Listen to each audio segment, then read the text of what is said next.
Hey, Mr. Marshall, Whoa. you have a quorum of the board.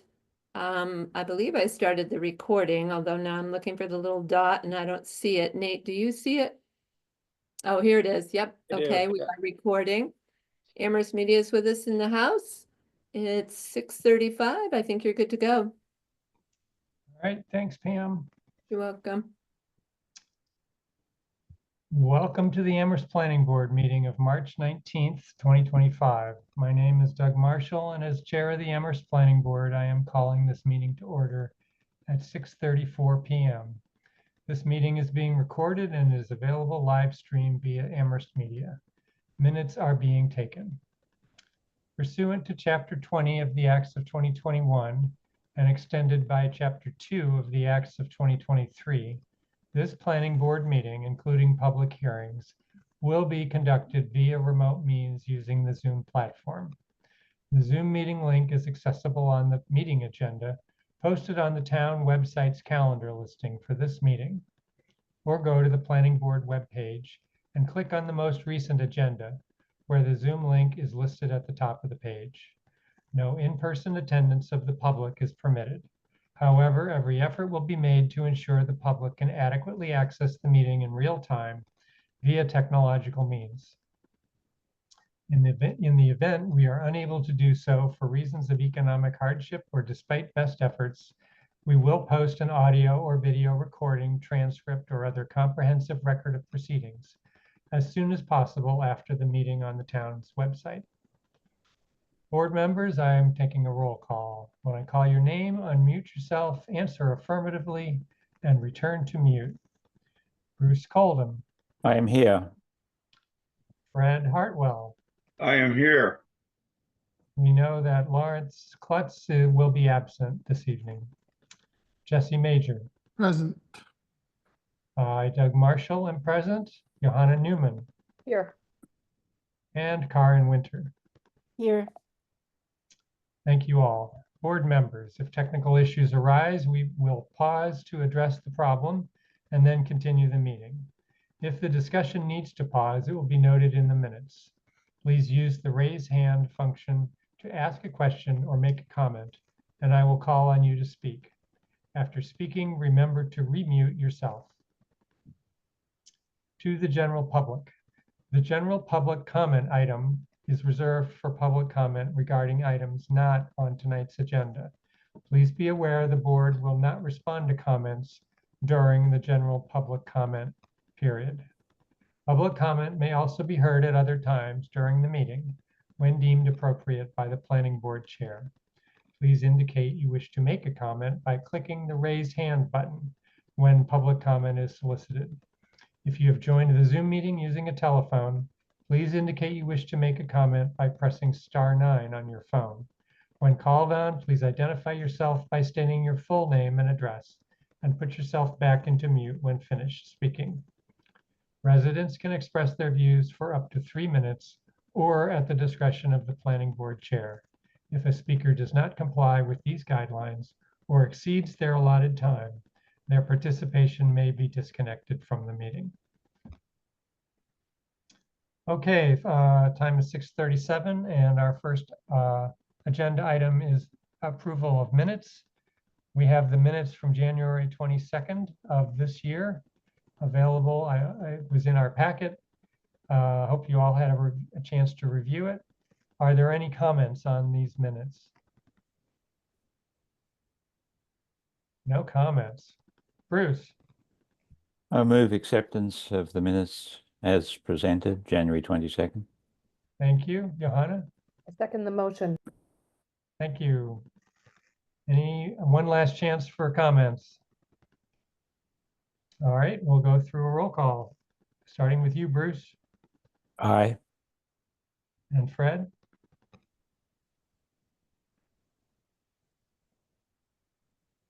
Aye.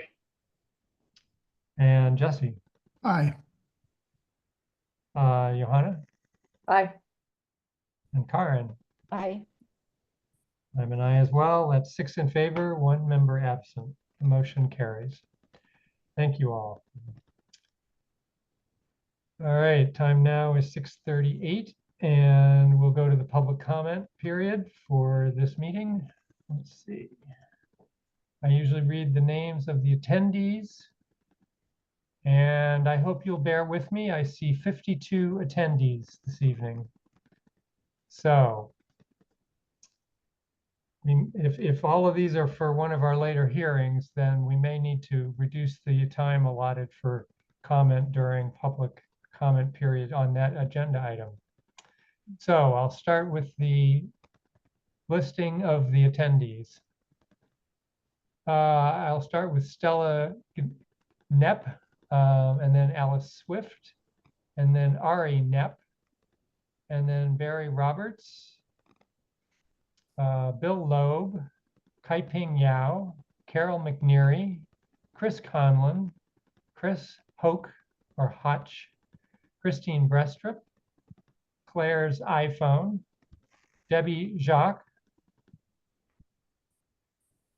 Donna Mollard, Dylan Barstow, Mans, Ed Wingerbach, someone with just EME, Gail Flood, Gary's iPhone, Geneva Schmidt, Grace Brown, Jay Wang, Jason Dorney, John Deneen, Jonathan Salvon, Jonathan Podolsky, Jory Harbor, just Catherine, Katie Naughton, Ken Rosenthal, Kyle, Larry Hansen, Li Zhang twice, Lisa Juris, Lorna Hunt, Maria Kopicki, Mary Hoke, Maura Keene, Mike Bowen, Mingo Hong, M.M. Mitch, Nancy Eddy, Patty O, Paul Juris, Peter Straley, Rachel's iPad, number 2, Sandy, Sherry Wilson, Skin, Steve Roof, S. Wood, Tom Reedy, and Uta. All right, so this is the time for public comment for items that are not on our agenda later. So if you are here to comment on any of the hearings we will be conducting later, this is not the time to talk. Please wait for us to get to that item on the agenda. Anybody else who has a comment about something not on the agenda, now's the time to raise your hand. So having read those names and had that brief monologue, no one has raised their hand, and I'm going to assume there are no general public comment items at this time. All right. Time now is 6:42. We can go to the next item on the agenda. All right, we will start with this public hearing. This is a continuation of a public hearing. In accordance with the provisions of Mass General Law, Chapter 40A, this public hearing has been duly advertised and notice thereof has been posted and is being held for the purpose of providing the opportunity for interested citizens to be heard regarding SPR 2024-11, U Drive Amity LLC, University Drive at Amity Street. This hearing has been continued from the following dates: August 7th, September 18th, November 6th, and December 18th of 2024, and then January 22nd and February 19th of this year. Request site plan review approval under section 3.325 of the zoning bylaw to redevelop existing commercial space into an 85-unit residential and commercial space mixed-use development, including parking, landscape, lighting, and stormwater infrastructure. Parcel 13B, 18, 27, 28, 54, all in the BL zoning district. Do we have any board member disclosure this evening? All right. Pam, it looks like you've brought Tom and Barry over to join us. I So did. I just want to say that for the record, Johanna and Karen have completed an affidavit saying that they've watched video and caught up on the one meeting they missed, so they're able to vote on this project. And so they All right. submitted that form to staff prior to tonight's meeting. All right, thank you, Manate. Welcome back, Tom. I'm not sure you need to give us much of an intro, but perhaps you can tell us what has happened since the last time we met with you. Sure. So for the record, Tom Reedy, Turner with Bacon Wilson out of Amherst, here on behalf of View Drive Amity. With me this evening, Barry Roberts of View Drive Amity. So as you'll recall, in February, the board went through findings and voted for those conditions, voted for those. The outstanding item was to receive approval from the Zoning Board of Appeals on a variance modification. We were in front of the Zoning Board of Appeals last Thursday and received a unanimous approval for that variance modification. So we've got the approvals that we need, save for your hopefully affirmative vote tonight. One other smallish piece, and I'll just share my screen briefly to show you just an updated site plan. And if you're seeing my screen, you should see, again, just to orient everyone, the north is on the right, Amity Street's there, University Drive's here, page down on the east. In this area right here, this was a 20-foot wide access way, and in talking with the building commissioner, he had suggested that we reduce this to 12 feet wide and to make it the same material as what's happening in the kind of pedestrian path. And so that's what we've done. And I'll zoom in a little bit so you can see. That's what we've done down here. We've actually increased green space, reduced the amount of pervious pavement. And then we've also built in what the town engineer had asked for at that bus pull off. So that's the only change to the plans. I had submitted this to Nate, I want to say maybe yesterday or the day before. So I apologize for the late date of getting it to you, but we could have done it post decision, but we thought might as well do it pre-decision. We think it's a good change. So that's the only change that's been made. All right, and am I correct? You are finished with the Conservation Commission? We are, yes. And we've received the order of conditions from them. Okay. All right, so board members, we went in great detail through findings and conditions at the February meeting. So I guess this one change is the only change to the documents previously submitted. And you've all had the findings and conditions as updated based on the conversation a month ago in your packet. So I'm expecting this to go relatively quickly, but you never know. Bruce, you have your hand up. Yes, I see what Tom has shown us, which is the only change from what we saw last week. I think I understand that in what he was saying, that this could have been probably granted as an administrative, granted administratively by the building commissioner as a de minimis change, but he's just folding it in, and that would be the way I would regard it. So I don't think that represents anything that would change what we've already deliberated upon and essentially drafted so far as findings and conditions are concerned. So I would move acceptance of the or granting the requested permits, and then of course citing the project with the following with the findings as developed by the board at our February meeting, with conditions as developed by the board, or reviewed by the board, I should say, at our February meeting, and with the waivers. And then I can't list those waivers, but I think Well, if Nate could help me with that, there are Bruce? certain waivers, and then the close the public hearing. Good. So we do have the revised findings and conditions, which in our packets are listed as revised as of March 13th. Oh, And so I would cite offer a those. friendly amendment that we refer to them that way. Yes, thank you. I frankly, I didn't look at them because I thought I knew what they were, but I didn't see Okay. the revised part of it. And the conditions list the waivers that are required. So I think we could refer to the waivers as listed in the conditions.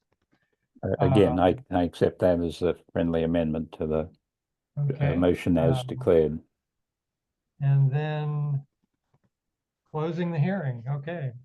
And I guess maybe So- I would just ask before that, if you want to open, it is a public hearing. I don't know if you're going to ask if anybody has. I just Yeah. want to touch that base.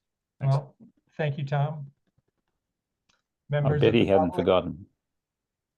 members of the public, do any of you want to make a comment on this this particular application?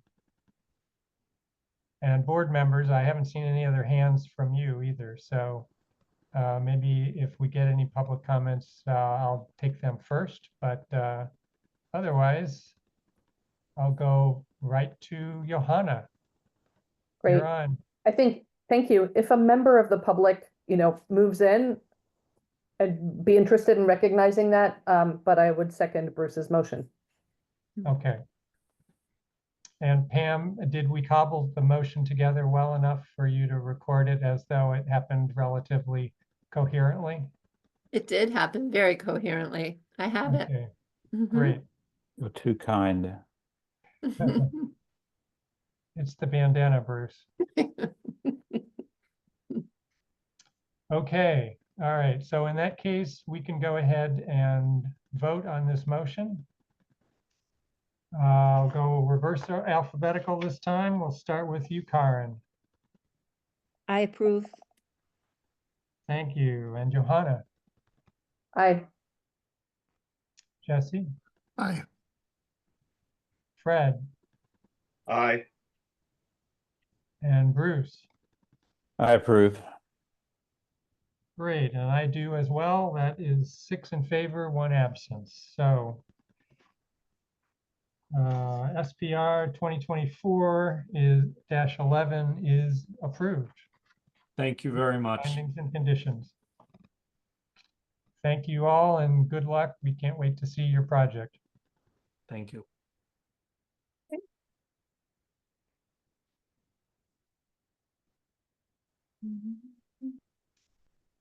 Okay. And now the project that 58 people are waiting for. Okay. All right, the time is 6:51.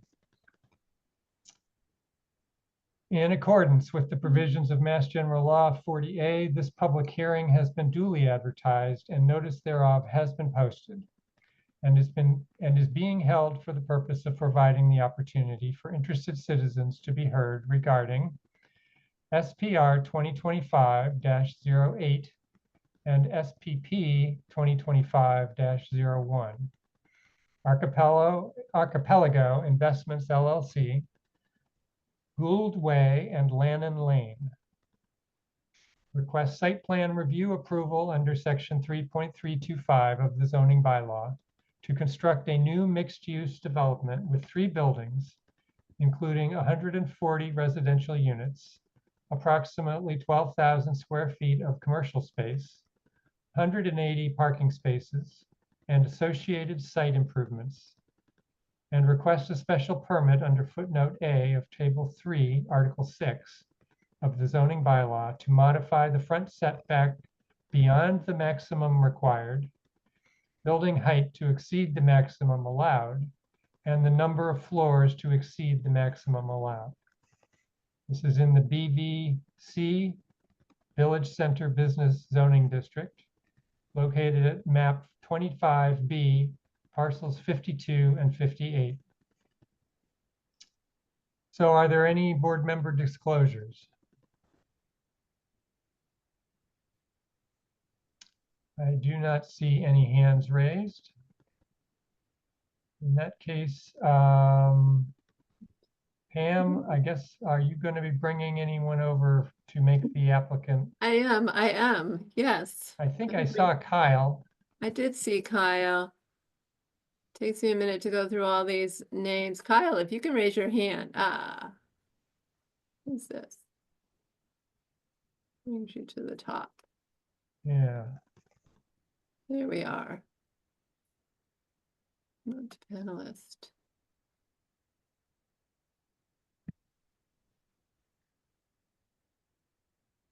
Nate, are you going to want to introduce this at all, or shall we go right to Kyle?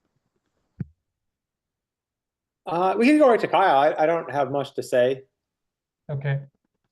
Kyle, is there anyone else that's going to join you this evening? No. No. Okay. All right. So Welcome, Kyle.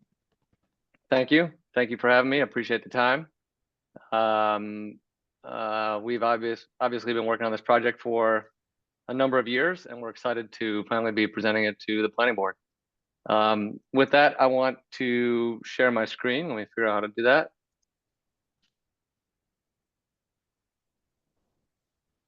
And let me do this. I wanted to open the presentation with a macro view of housing in general, and then zoom into our site in particular. I have about 12 slides here to kind of set the table for what we're working on. The first slide has a couple of recent posts. The one on the left shows the typical home value across the Northeast. And you can see how the home values around New York City and Boston, how high they are. The image on the right shows domestic migration into and out of the 50 largest metros in the country. And what you see at the bottom of the list is New York City, where there's hundreds of thousands of people leaving New York City every year. And a little further up, you see Boston, Cambridge, Newton, where you see between 10 and 40,000 people, 45,000 people leaving Boston every year. And you can see that, as everyone knows, we're 2 hours from Boston and 3 hours from New York City. Massachusetts has the lowest rental vacancy rate of any state in the country. We're at 2.5% as of 23. The average across all 50 is 6.5%. Couple of posts that show the change from October of 2016 to 2024 in terms of average single-family home price in Connecticut, Maine, Massachusetts, New Hampshire, and Rhode Island. You can see that there's doubling of prices in almost all of those states. And then you'll see below, in between 1960 and 1990, Massachusetts permitted 900,000 new homes and added 868 residents. And then the subsequent 34 years added only 490 homes while adding 1,000,001 residents. And at the same time, the average household size dropped from 3.3 to 2.5, which means Massachusetts is the most expensive state in the country to raise a child. And the #1 contributing factor to that is housing. Massachusetts is the second most expensive state in the country to support a family of 4, behind only Hawaii. And again, housing is the main culprit. This is a recent UMass Amherst political poll that identifies the most important political issue in the Commonwealth of Mass. And the big word in the middle is housing. And that is why last month, Governor Healy put out 2 different, very important plans. The first is the very first comprehensive housing plan that's ever been created for the entire Commonwealth of Massachusetts. And the second is a plan for unlocking housing production. And as you'll see, they're both released in February of 2025. When housing is the most important political issue, these reports become more important. And Governor Healy was in Amherst back in November of 23. She was talking about democracy, which Unfortunately, we're living through some of the things she was talking through right now. And she was also talking about housing.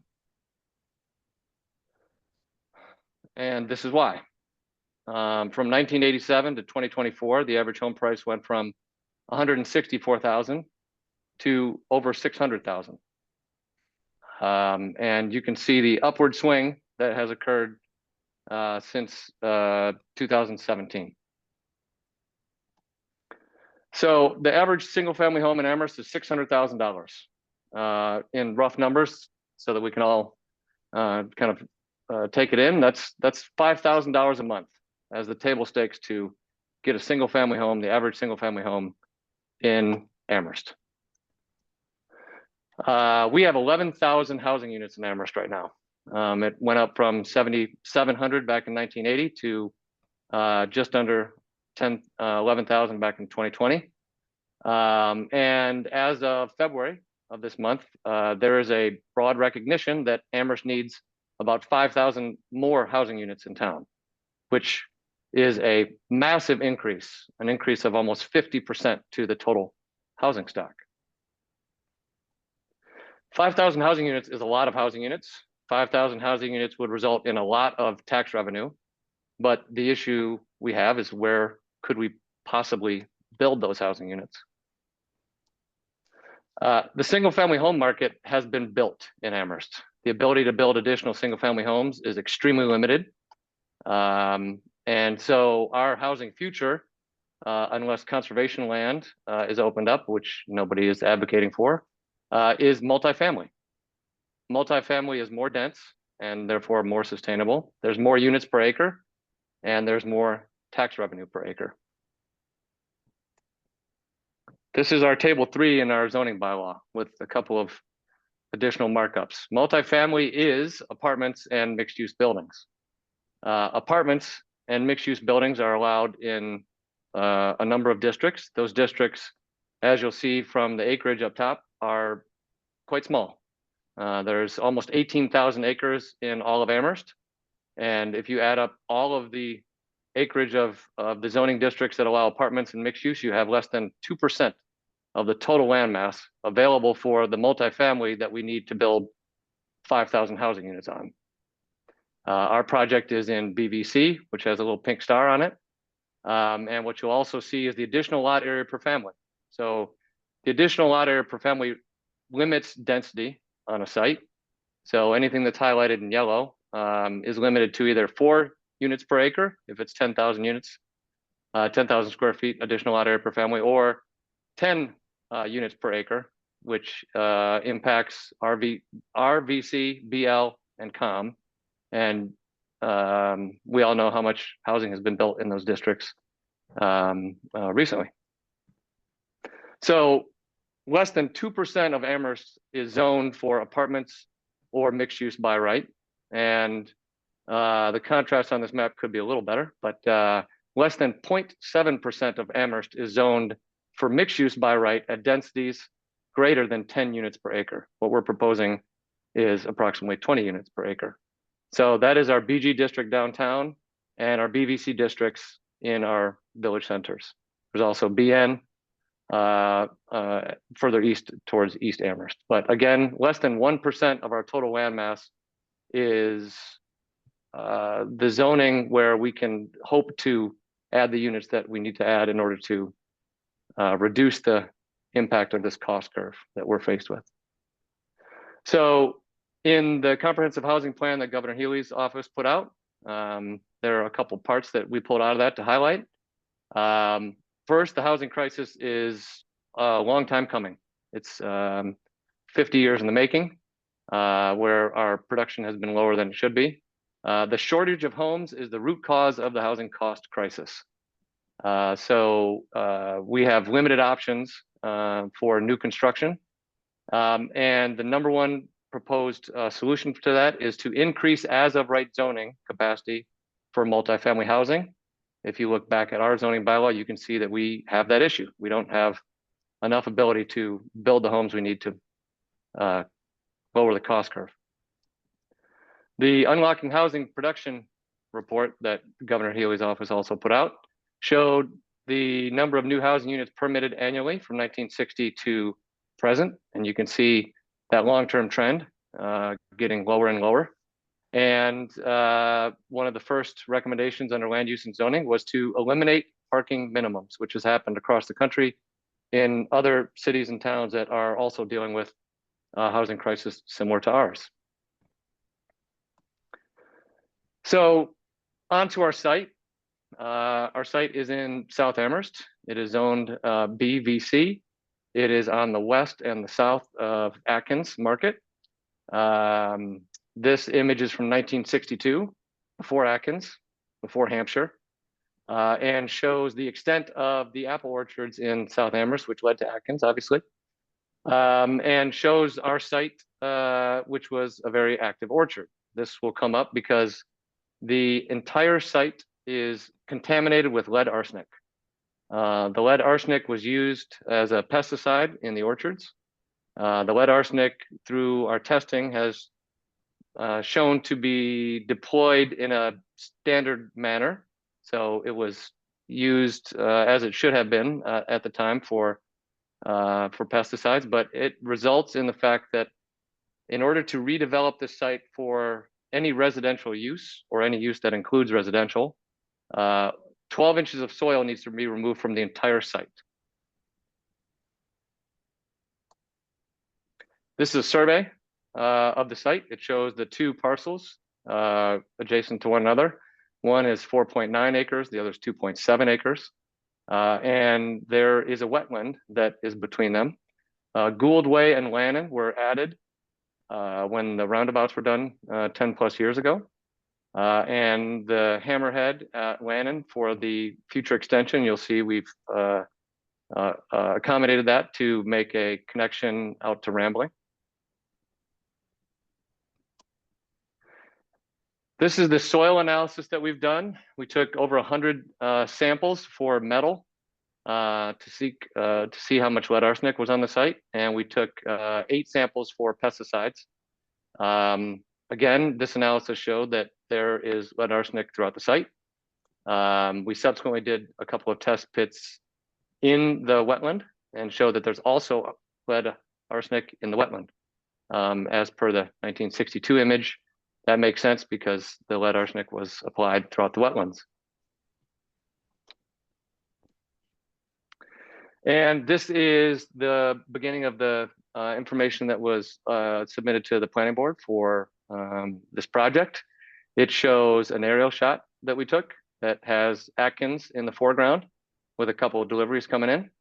And it shows the 3 buildings of our proposed development.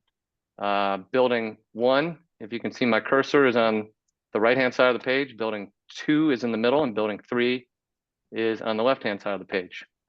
You can also get a sense of the grade change across the site.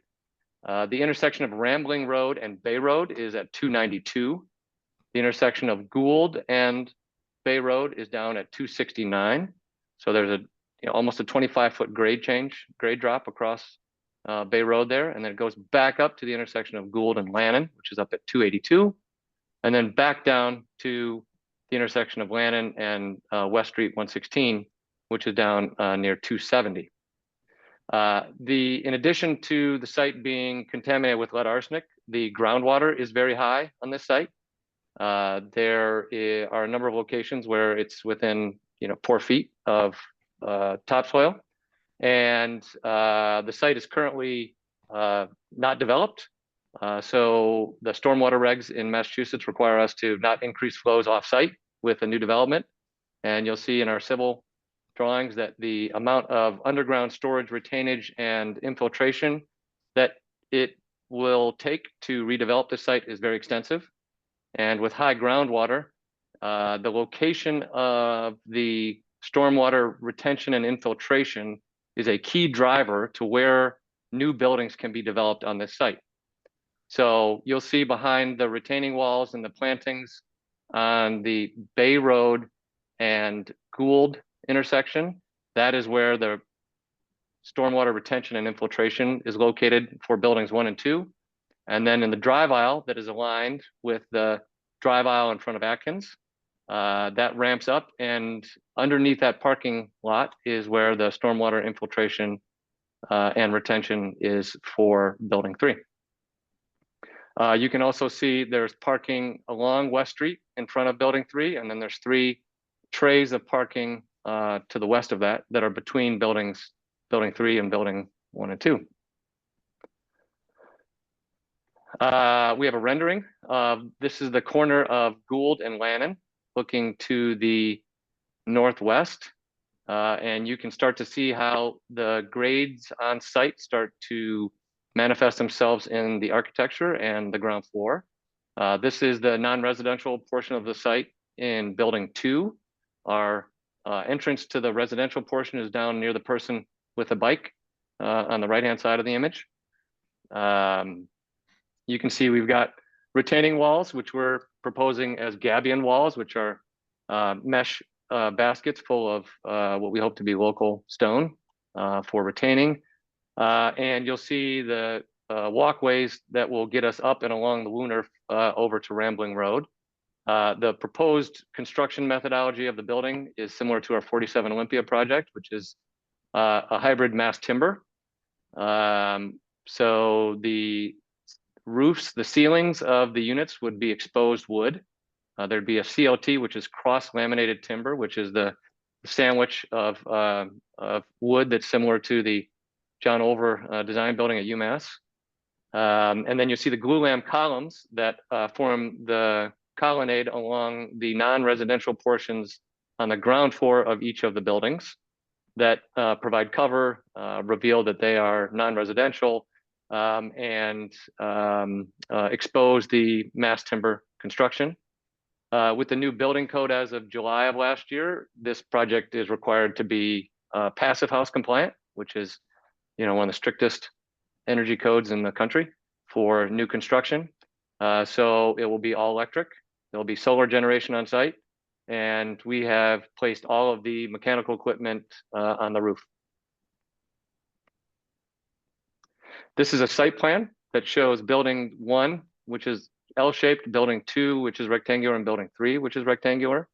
You can see the connection from Lannon through what the Woonerf, which is a term used to define a street where the street will be rather than asphalt, it'll be pavers.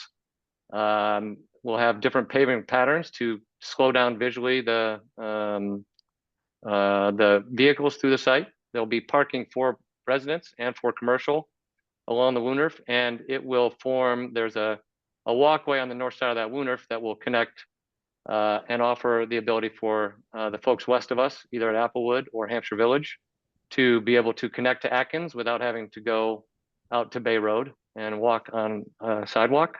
We are proposing a sidewalk along Bay Road in conversations with DPW.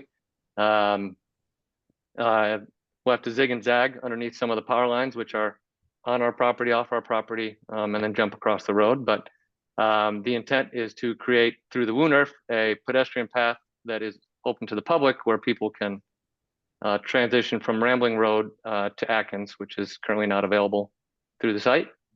And you'll see this portion of the site between buildings 1 and 2. We hope to be active from a commercial standpoint. And then the north side of building 3, which is facing Atkins, again, to be an active space facing the existing Atkins market. This is a parking diagram where we are showing how the residential parking and the commercial parking could play nicely together. As you'll see on upcoming plans, building 3 on the right is the building that has the most ground floor non-residential associated with it. Building 2, about half of the ground floor is non-residential, and building 1 on the far left has a smaller portion. The parking in blue is for residential. The parking in red is proposed for commercial. We have 12,000 square feet of commercial space, non-residential space. At 3 per thousand per the bylaw, that's 36 spaces. We're showing 63. A function of that is the parking to the east of building 3 is about 40 spaces. We're proposing about 10 or 11 parking spaces along Gould Way, and then 15 spaces approximately as we go up the Woonerf towards Rambling along the Woonerf that would be commercial. The residential would be marked and would be associated with a lease of an apartment. The commercial would not be marked and would be open to commercial use, and there's an opportunity for some shared parking based on the commercial tenants and when the commercial needs are. So now I'll get into the floor plans for, we've broken up buildings 1 and 2 as one set of drawings and building 3 as another set because they're kind of 2 different sites. So this is building 1, the L-shaped building. This is building 2 along Gould Way. Building 1, the first floor slab is up at 292. Building 2 has 2 different slab heights and they vary a great deal. One is at 286.5 and one is down at 280.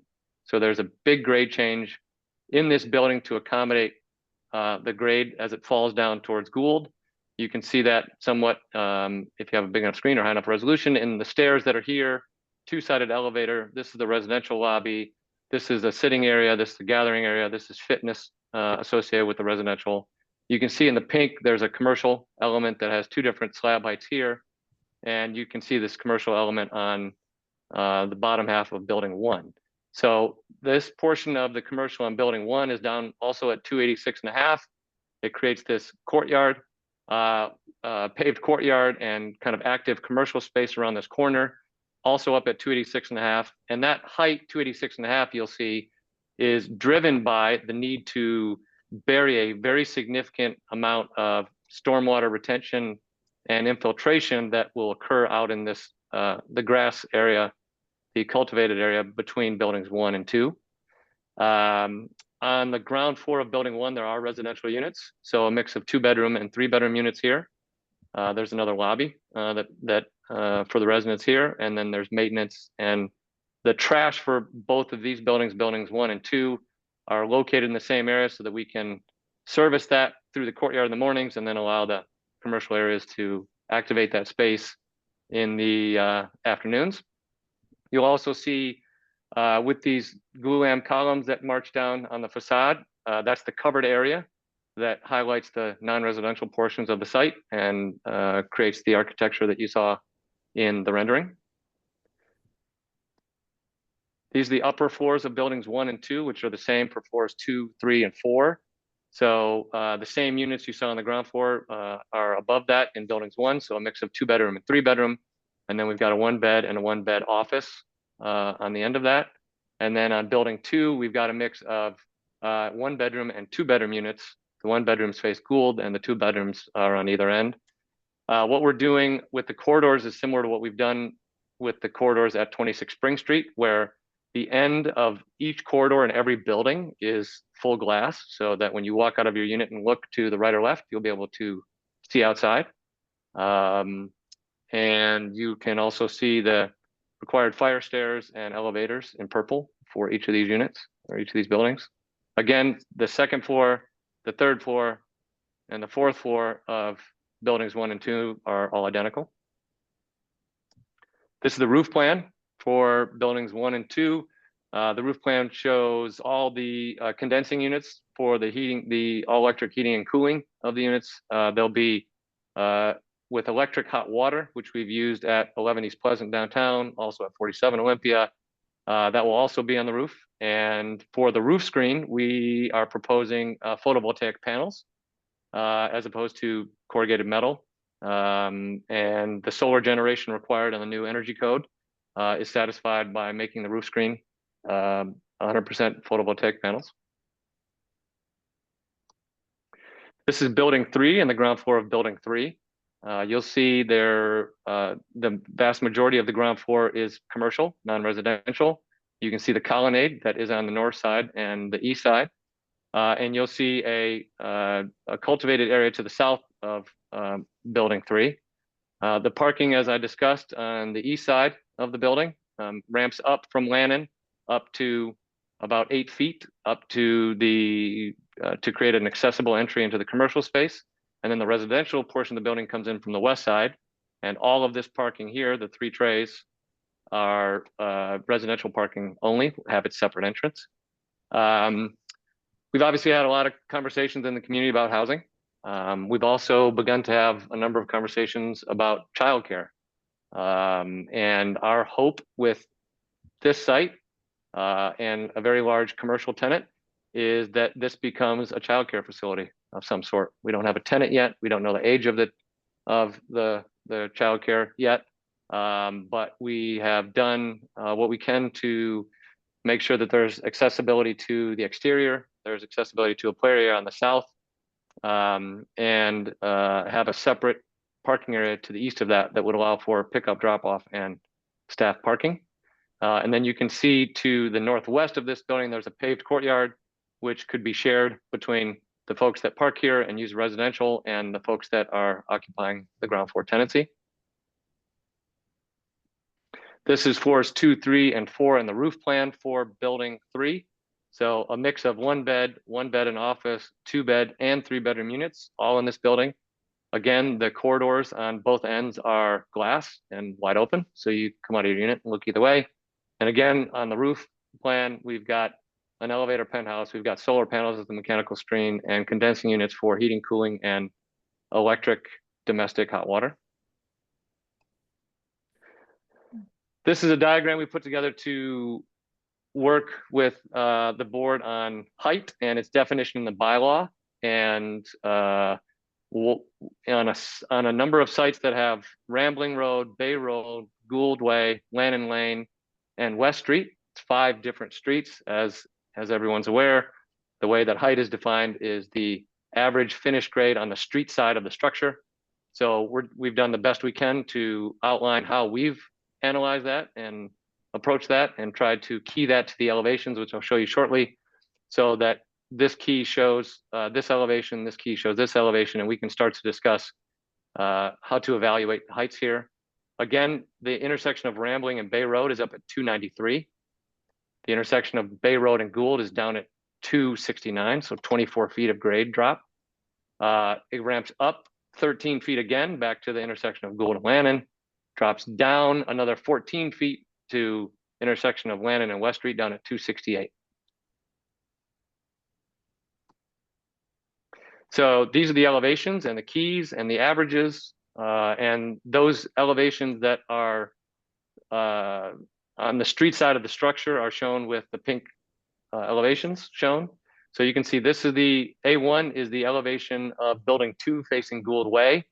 That building has the most internal grade on the ground floor, and the most grade also dropping away from the intersection of Gould and Lannon down to Bay Road. And you can see the average height on the street side of the structure here is 49 foot 8 inches.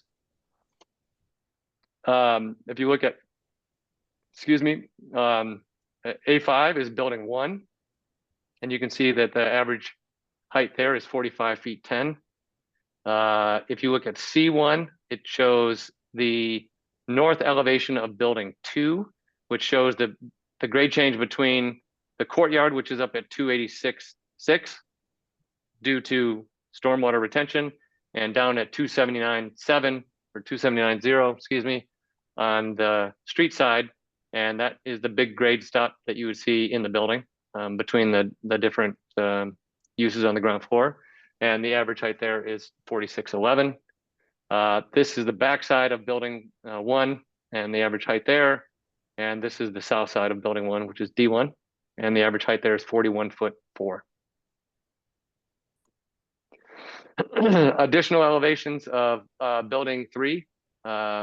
This is the elevation facing Atkins. So the retaining there, that's actually shown a little bit higher than it is, but the average grade height, the average grade on the street side of the structure is 45 feet for height. And then this is the elevation of the proposed childcare on the ground floor facing east, facing 116, and average height there being 45 feet.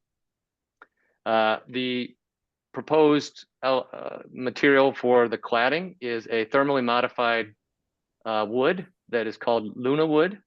That is, and the reason we chose that is that it's a very low carbon product. It requires limited maintenance. Its colorway is very similar, almost identical to the natural wood siding of Atkins, which we wanted to tie into and which you could see in the renderings. And then you can see the mass timber and how that will look as we're building it and as the units are finished out. So you'll see the glulam timbers on the ground, which are protected here during construction, and then the exposed wood ceilings on the upper floors. These are the unit types and the rough layouts of the apartments themselves. So a 1-bedroom in the lower right, 1-bedroom and office on the upper left, a 2-bedroom on the upper right, and a 3-bedroom on the lower left. As you'll see, every unit has a balcony on this project, and every unit has a kitchen, dining, living, and bedrooms with access to the exterior. Obviously, some of these units are on corners and would have a slightly different layout, but this is a rough layout of the unit type for each of the unit types that we have. This is the landscape plan that shows the entire site, including the wetlands, and shows the retaining walls and very clearly, and starts to show how much retaining is required to, 1, house the stormwater retention, and 2, make all the grades work as we lose 24 feet over this Bay Road elevation. You see the pavers on the south side, the south corner, which is the non-residential commercial corner. You can see the retaining walls on the south side of the residential portion of building 1. On the north side, again, this first floor slab of building 1's up at 292, and this area, this fixed lawn play area, dog run, is down at 286.5, so down almost 5.5 feet from there. You can see there's also retaining on the south corner to make the accessibility work. As this drops away, the grade drops away, going down Gould. As the grade goes up, going up the Wooner, it's pretty significant. And you can see in this ramping that there's a possibility we even need handrails in order to have accessible pedestrian access to make it up and down there. And you can see the handicap parking is proposed in the only location where there's not too much cross slope to allow for handicap parking. So the handicap parking spaces are up here for buildings 1 and 2, and here for building 3. Down at building 3, you can see this also the retaining wall here, which is to manage the grade of Lannon, the ramping up that's going to be required to handle the stormwater that's underneath this parking area, and making sure that the whole first floor of building 3 is accessible. Drilling down into the landscape plan a bit, again, just the lineways, but the retaining walls really pop and start to show how we're working to manage the grade change and make accessible buildings and have accessibility work on all 3 of the buildings. And here again, you can see the ground floor, the retaining walls, the plantings along the public way, new sidewalk that we'd propose on the public way, plantings, and then the plantings around the perimeter, and the paved patio area to the northwest, excuse me. I'll get into the civil, trying to spend too much time, but this is an overall site plan of the civil. It shows the wetland flaggings that are across both parcels. It shows the Wooner going through, it shows the buildings and the retaining walls.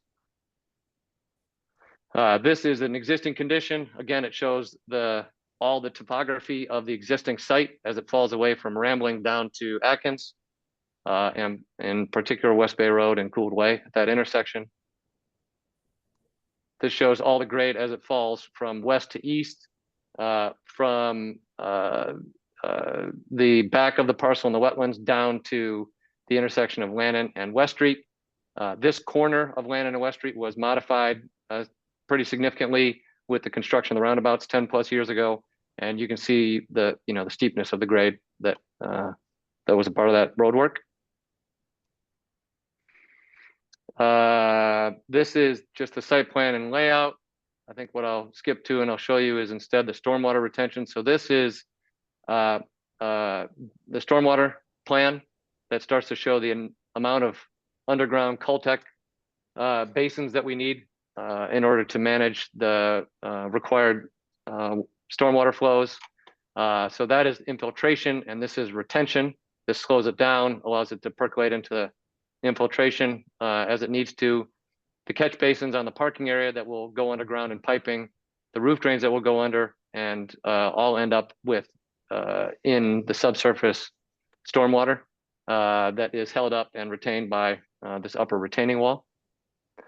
You can also start to see how the stormwater starts to work out in this very tricky corner as all the grades kind of come to bear, all the corner of the building comes to bear, and we're trying to stay close enough to be, within the setbacks, but not too close. So one of the dimensional special permits we're seeking is related to the setbacks and attempting to make all of that grading work.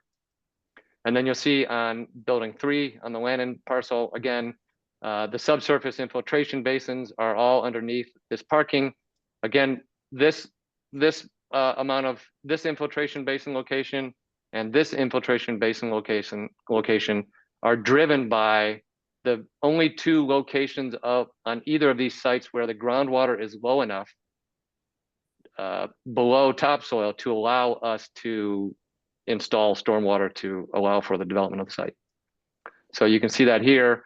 We have to ramp up significantly to get up from Lannon up to the parking area, and then obviously this parking to the building has to be fully accessible. So you'll see the subsurface retention basins and the infiltration basin that is here. So going back to the rendering, this is the rendering from the opening screen. You can see, the proposed parking along Gould. You can see this grade falling apart, falling down, and see how we've attempted to manage that architecturally with the colonnade. You can see on building 3, you can see again, there's this colonnade facing east. You can see the separate parking with the landscape buffer going up to get the stormwater retention in. The retaining walls needed to make the ground floor accessible, and then the residential parking behind that. And then back on building 1 and 2 site, you can see proposal for a location for the playground, the retaining that has to take place to hold up building 1, and the retaining walls that are going to take place in the plantings around the periphery that we'd like to install to, again, make the grades work as they fall down. You can also see the material choices we've made with the Luna wood siding to tie in with the existing color and texture of Atkins. And you can see all of our mechanical equipment up on the roof and the photovoltaic panels as the roof screen. You can also see how the pattern of every unit having a balcony starts to play through on the facade. And you can see the shadowing there. And you can see that a bit further here. Again, on this very tricky corner where we've got retaining walls, we've got a commercial space down at 280. We've got another commercial space up at 286.5. The third commercial space back here. And then you can see the balconies for each of the units that look out and give some shadowing to the elevation. And with that, I'd like to open it up to questions. Thank you, Kyle. Thank you. So why don't you stop your screen share for a moment?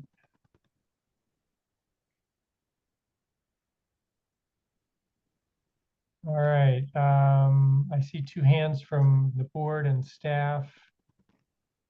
Nate, why don't we start with you and then we'll go to Johanna. Sure, thanks. Yeah, Nate Malloy, a planner with the town. I was going to say that, this is a site plan review use, so it's a mixed use buildings allowed in the BVC zoning district. And, so there's 30% of the floor area is mixed use. It meets that. It's not all in one building. So the zoning bylaw is written to allow for that to happen on a project or a site, as long as each building has some mixed use component or non-residential component. It can satisfy the mixed use standard in the bylaw. So it's a site plan review use. The special permit is for the height. So the height and number of floors, height and number of feet. And then in the BVC, we set a minimum and maximum front setback. But given, as Kyle mentioned, the grading and the amount of street frontages, some of the front setbacks are actually exceeding what we would typically want in the business village center zoning district, but it seems, appropriate here given the site layout. So, this is different than say BVC and other village centers. And so there's a site plan review application and then a special permit application for the setbacks and the height. So, 4 floors to a building instead of 3. He's allowed, BVC allows up to 40 feet in height. And so, there's, the height exceeds that, highest being 49.8 or 5 or whatever that dimension is. And so some of the buildings are taller than, 40 feet, and then they have an additional floor. So that would need to be a special permit by the board. Different voting requirements, but all part of the same project. I don't have anything else right now. There's a few waivers possibly.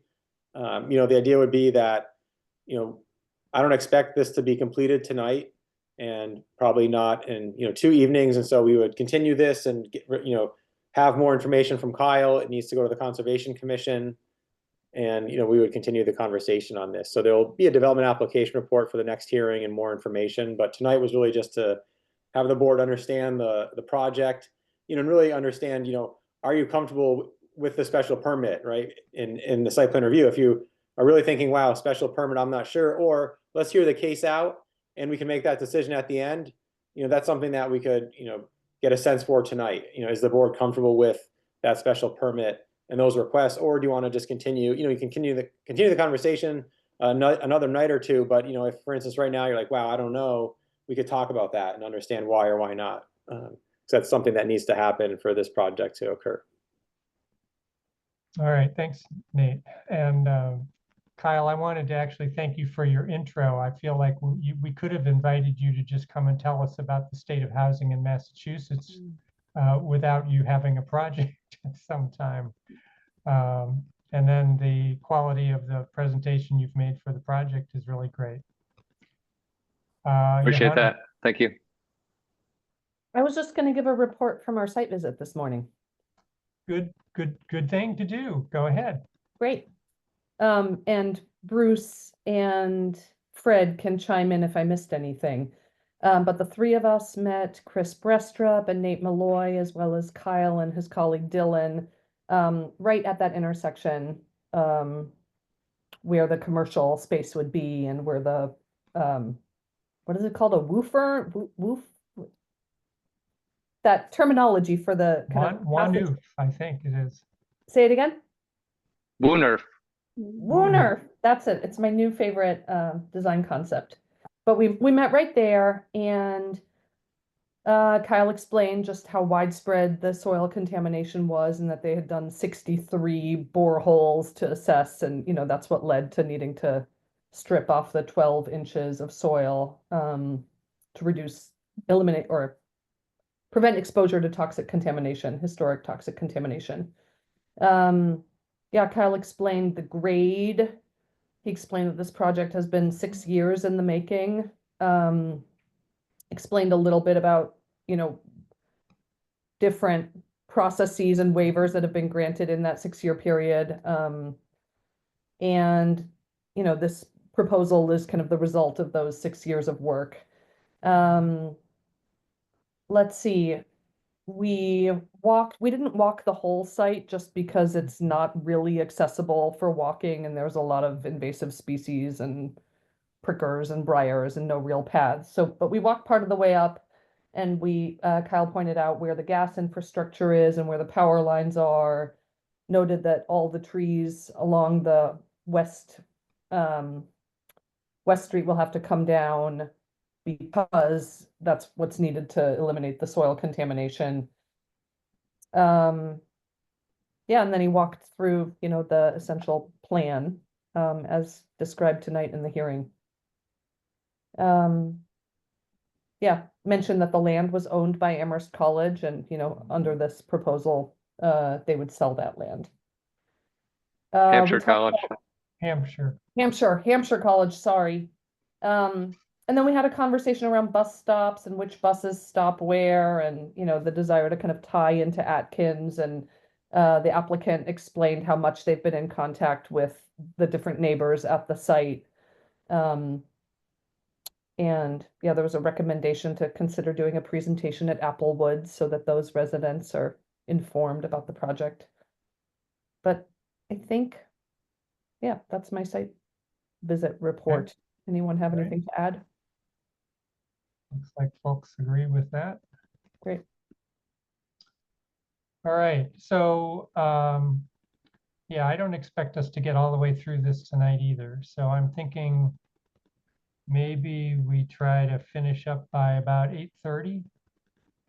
Give ourselves another 45 minutes. It depends how many public comments we have. So, but before we're done, I'm hoping that each of us can give a kind of knee-jerk opinion about how we're feeling about the project and the waivers and that are being requested. And you know, if all of us are adamantly opposed to approving those, that could kill the project right off the bat. And so I think it would be good for us to be able to give Kyle an indication of, is he on the right track, or are we just not on the same page? So, so if you have comments or questions tonight, I hope we can keep them brief, just so we can kind of run through everybody that wants to talk. And so why don't we start with board members who have things they already know they wanted to say, and then we'll go to public comment. I just do want to let the public know that if, you know, right now I'm seeing 65 attendees. And if all of you want to talk, I think I'm going to probably reduce the allotted time for each person to something like 1.5 minutes. So prepare your elevator speech before you get on, so you can make good use of that. All right, board members, we'll start with Bruce. Thanks, Doug. I agree. I mean, I think this is what a good project application looks like. I mean, a very good project application looks like, both in terms of the product that's presented, the way in which it was presented, and the obvious thoughtfulness that's gone into this over a long time. I think I understood this morning that so far 30 iterations of the design process have taken place. I mean, that's a lot. And 10 of the last 10 of those have engaged the immediate neighbors in some respects as well. So perhaps then not surprising that it looks well resolved. It's a difficult site. The way in which it slopes down, it's difficult also, as I understood from this morning, because Applewood's resolution of their drainage situation, which was done years ago and before we had the standards we have now, and water is shifting off of that site and has become the problem of this site. These days that wouldn't be allowed, but it's a fact accompli now. And so this project is dealing with not only the difficulties of its own site, but also the residual of some of the neighbors. It's not a poor me thing, it's just a fact. But it's a fact that has to be dealt with. The intricacies of the grading and the floor levels and so forth, where these buildings hit the road and the Wurnoff and the traffic ways and so forth, is, I think, probably driving the request for building height modification, because in order to do what they're doing on this site, it's a challenge, and that's what's driving it. And so our height bylaw is generally imagining a standard, predictable kind of site, and this site isn't quite that. And I think that's driving the reason for the request. Kyle could speak to that perhaps at some point if he decides. All right, I'm all not going to have too much more to say, because I really do want to get us to public hearing, but I have questions, not for now, but for later, about bicycle storage, about EV charging, about the roof screening, the PVs on the north side, if they would be PV even on the north side or not, and whether there's a caretaker living in or not, disposition of affordable units and so forth, things like that, where that I would like to get to. But I don't think we need to have those answered now yet, because this clearly is going to be continued. But from my point of view, small questions, which I'm sure there are answers to, or if there aren't, they can be figured out. Generally speaking, I think this is a very applaudable project initiative in in the town. Okay, thank you. Pam, I'm going to ask you to put the timer on board members as well. Not a timer that counts down, but a timer that just starts at 0 and lets us know how long they've gone on. If you have that. I don't know if I have that kind. All right, then why don't you set it for 3 minutes and we'll see how people can do. Okay. All right, go ahead, Jesse. Thanks, Doug. And thanks, Kyle, for the presentation.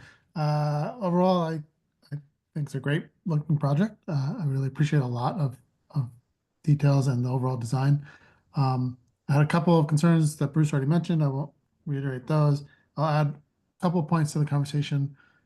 Your whole introduction was really about how we need more family housing, where to raise a child. That was the big conclusion. So I was trying to look at this project and think, what's going to convince a family to go live here, if that's really the goal. And so I'm wondering if there are ways to enhance that aspect. I do see, at least the slides you presented, had a playground and a play area. That's great. But it does seem like the more of those type of amenities that were geared toward families, if that's really the goal, to have families live here, that would be fantastic. It's sort of at odds with my other comment, which is about parking. I know we talked about, maybe the state saying you don't need parking, et cetera, or not as much. But if I did the math right, you have 262 bedrooms. And if each has on average, I don't know, 1.5 people, that's a lot of people. And there's 117 spots. So it's, it's already one spot, less than one spot per unit, but then it's even a quarter per person potentially living there, something in that range. And so I think that's fine in an area where you can really get closer to the our bigger town centers. I'm struggling to think about that at this location. I feel like the need for cars might be greater down there. But again, more parking, less outdoor space. So I'm kind of torn about that myself.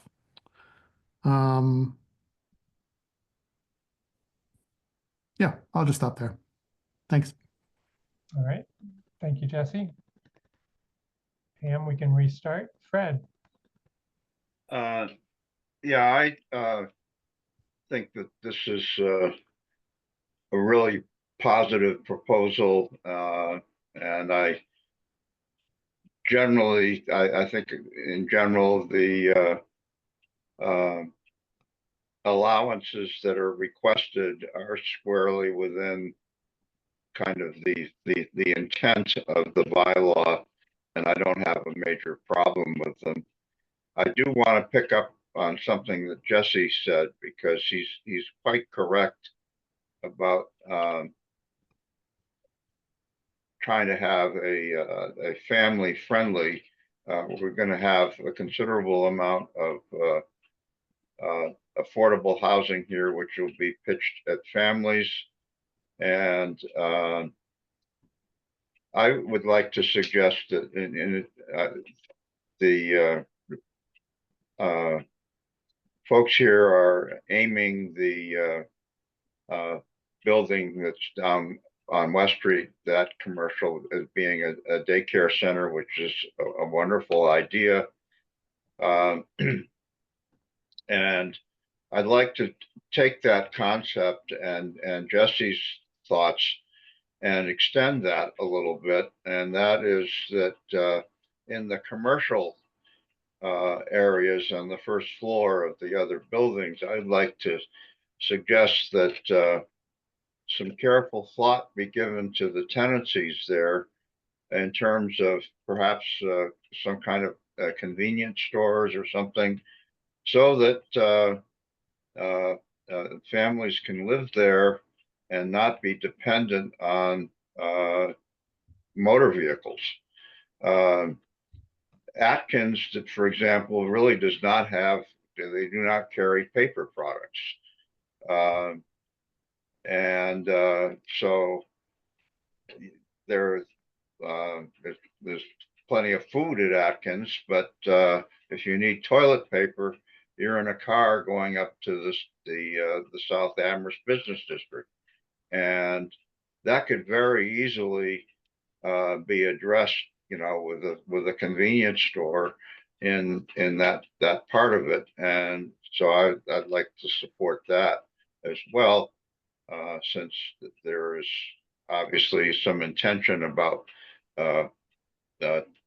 commercial tenancies. So, but in terms of the general thoughts, I fully support this project. All right. Thank you, Fred. I guess I don't see other hands. Let's see, Karen, we may want to hear from you. But I will say I'm generally in favor of this project. I think the waivers that are being requested seem quite plausible. Given your intro, I'm wondering, why didn't you ask us for 5 stories? And, I think given the grade drop on this site and the lack of context for the area, I would have that as a serious conversation if people wanted to go there. And I also had a number of questions. I do think there's, I want you to express to us that you are confident that you think there's enough parking on this site, since it's your money that's at risk if you can't rent units or commercial space. And some other sort of picky or detailed questions that we can get to later. So I'll stop there. And Johanna, you have your hand up. Why don't you go next? Yeah, since we're kind of testing the water, I think this is a positive project, and don't think we should just slam the door on a site plan review or these special permit requests. Okay. Karen, are you still with us? Yes, yes, I agree. I think it's a positive development. I do think I concur with Jesse. I think everything you can do to try to encourage this as a family-friendly place would be good. When I look at the design close up, the materials, it looks quite attractive. I have the picture in front of me from a site. It looks kind of like very blocky and off-putting a little bit for a family with the design. So I think this is needed. I would never put the slammer on it at this point. I encourage you to keep working on it, but really have families in mind, daycare centers, playgrounds, and the aesthetics. I like the fact that you have a balcony. That's wonderful. So, yep, I'm in favor. Okay. All right. Thank you, board members, for your initial reactions. And at this point, I am going to ask for public comment. And we'll just see how many people want to line up. So members of the public, this is the time for you to give comment at this first hearing. There will be, no doubt, a second hearing at least. So if you think of something to say later, you'll have a chance. All right, right now I have 13 hands raised. Now I'm up to 14. Mr. Marshall, can I Yes, ask a ma'am. question? Nate, is it possible for you to provide people access to speaking while I run the timer? It's kind of hard to go back and forth. Yeah, no, I can do that. You can give the people the permission and I'll do the timer. Okay, Mhm. perfect. And we're just Thank going to you. allow them to talk and not bring them in as panelists. That'll make it go faster. And I'm gonna sign out now, so Okay, I Karen. have to leave. Thank you. Okay, thank you, Karen. Yeah, sorry. 54. Okay, Okay, great. All right, so Nate, I will rely on you to bring people or allow them to talk. And so I see 16 hands at the moment. Why don't we, Pam, start with 2 minutes as the duration for the comments? if you can set the timer for 2 minutes. Mhm. Okay, so Nate, let's start with Ed Wingerbach. All right. Ed, you can unmute yourself and you should be able to speak. All right, welcome, Ed. If you can give us your name and your address. Thank you. This is Ed Wingenbach. I'm at 15 Middle Street, and I'm the president of Hampshire College. And so part of why I'm speaking here is that we've been working now for, well, I've been working for almost 6 years on this project, and Hampshire's actually been working on the project like this for much longer. I'll make 3 brief points. The first is I want to emphasize the critical need for housing in this area. And this is not just a Hampshire issue, but all of the 5 colleges run into this problem. It is very difficult to hire and retain faculty and staff when there's limited or no housing in the area. I've, over the last several years, almost never been able to have somebody I hired come and live in Amherst, in part because there's nothing to buy, in part because of the price. Second important point, the original purpose of this land, the donor who provided this land to the college was ultimately to create places where faculty, staff, employees of Hampshire might be able to live in close proximity and walk to work and have a really high quality of life. And this project will allow us to do that. There are lots of people who work at Hampshire, I think, who would be very interested in a project like this. And then the last point I'll make is that this is completing this project at something like the current plan is really essential to Hampshire's financial success. This is sort of the last step in completing Hampshire's recovery from the problems of 2019. And we planned for this sale in 2024. We expected it to close last year. We've been able to work around that gap in our revenue stream, but without the sale closing in the next year, in this coming year, in 2025, it'll cause some substantial and immediate stress on the college's operations without the special permits. So we really want to encourage approval of the special permits and the project, which we're really excited. Okay, I guess that music means your time is up. That's a new feature, Pam. I didn't do a thing. I'm sorry. I Okay, can't take any credit. all right. Well, thank you, Ed. I see you've muted yourself, and we'll go on to the next person. Ken Rosenthal. Hello, Ken. Quickly, your name, your address, and your Thank you, Mr. minute comment. Thank you, Mr. Chairman. Ken Rosenthal, 53 Sunset Avenue.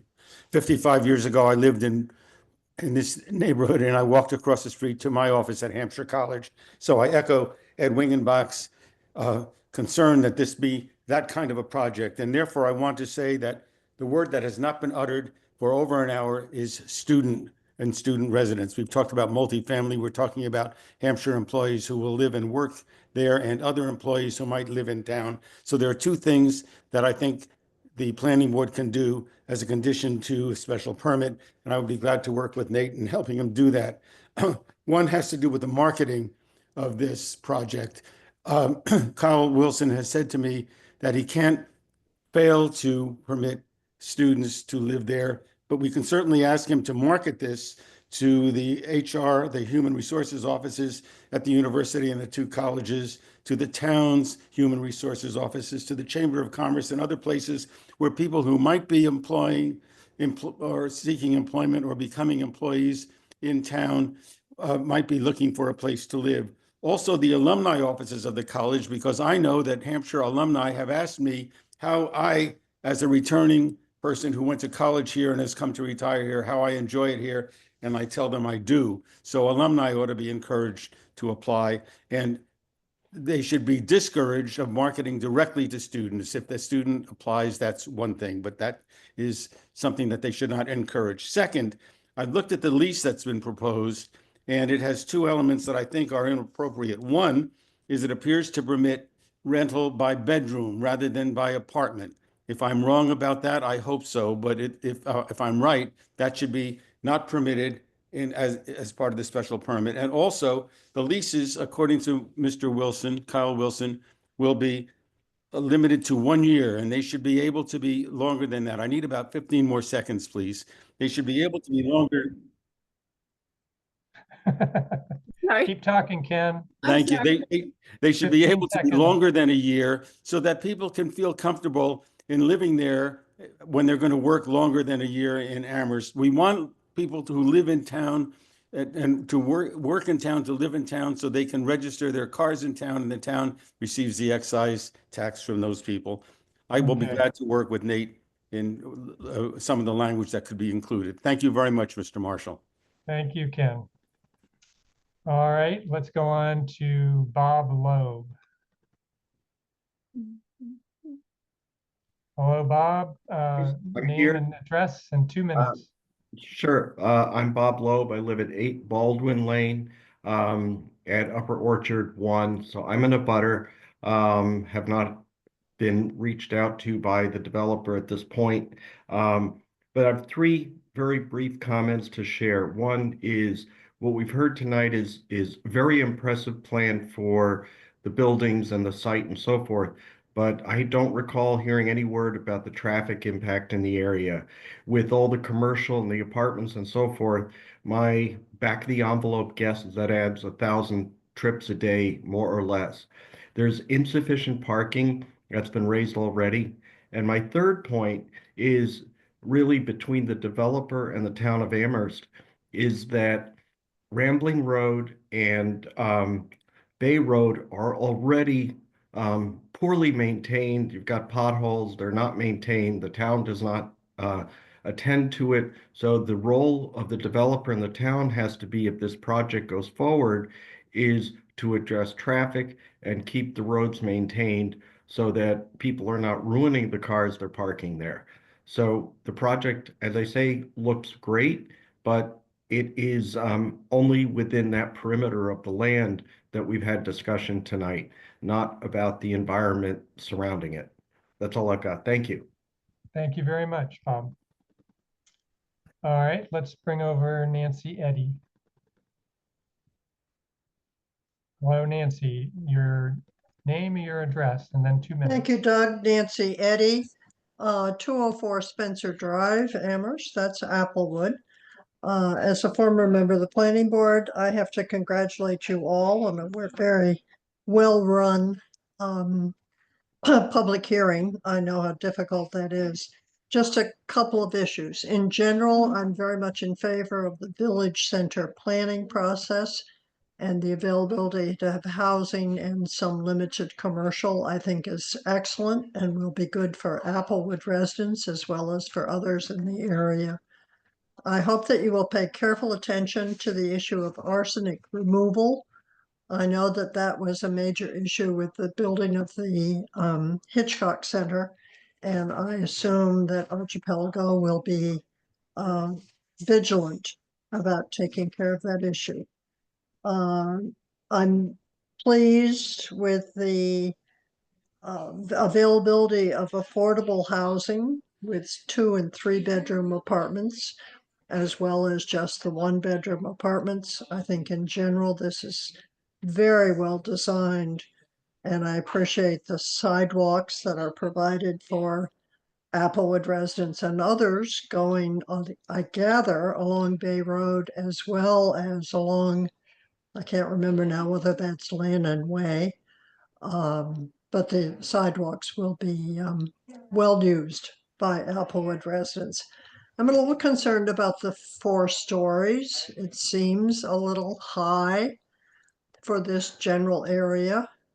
But I know that you will look at that carefully, and I am very much in favor of providing additional housing, particularly affordable housing for people in Amherst. So thank you. Thank you, Nancy. All right, how about Claire's iPhone? Let's bring her over.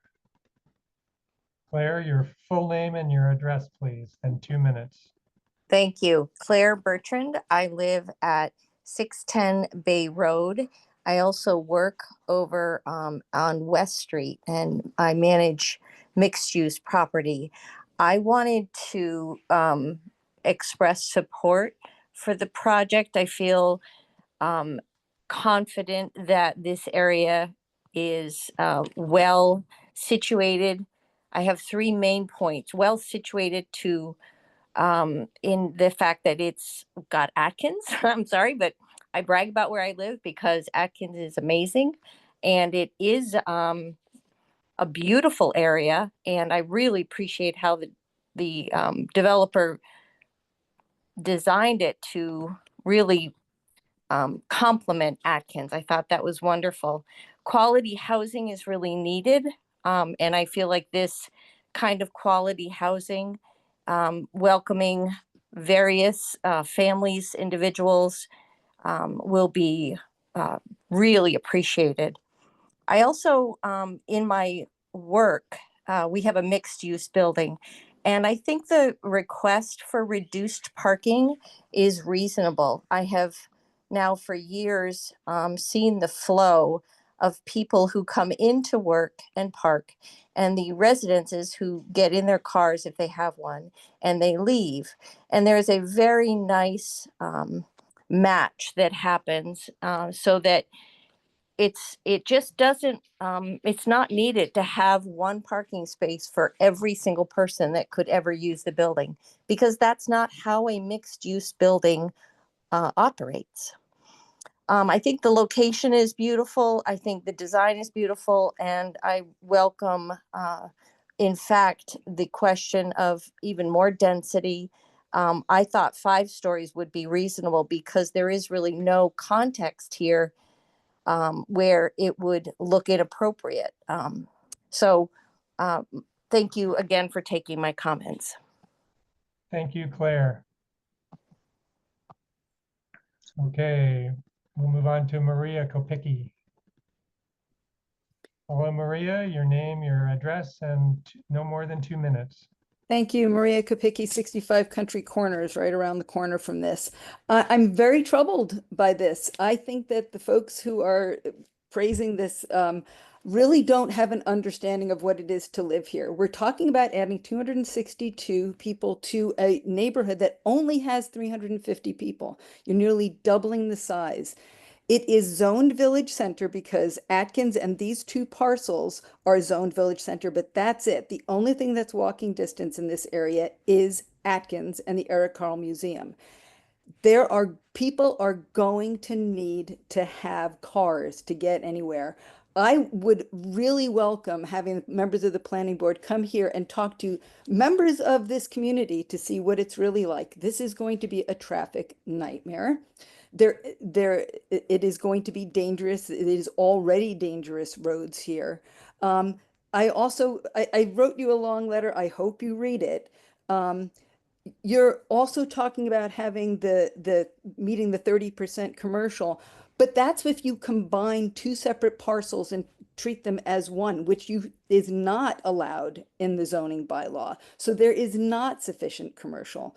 It is too big. I would love to have neighbors. I would love to have neighbors who work in town, who work at Hampshire College. That would be great, families, but that is not what this is. It is predominantly 600 and 800 square foot apartments, and it is too much. You should obey the zoning bylaws. You should not go above the number of stories, and you really have to bring this down.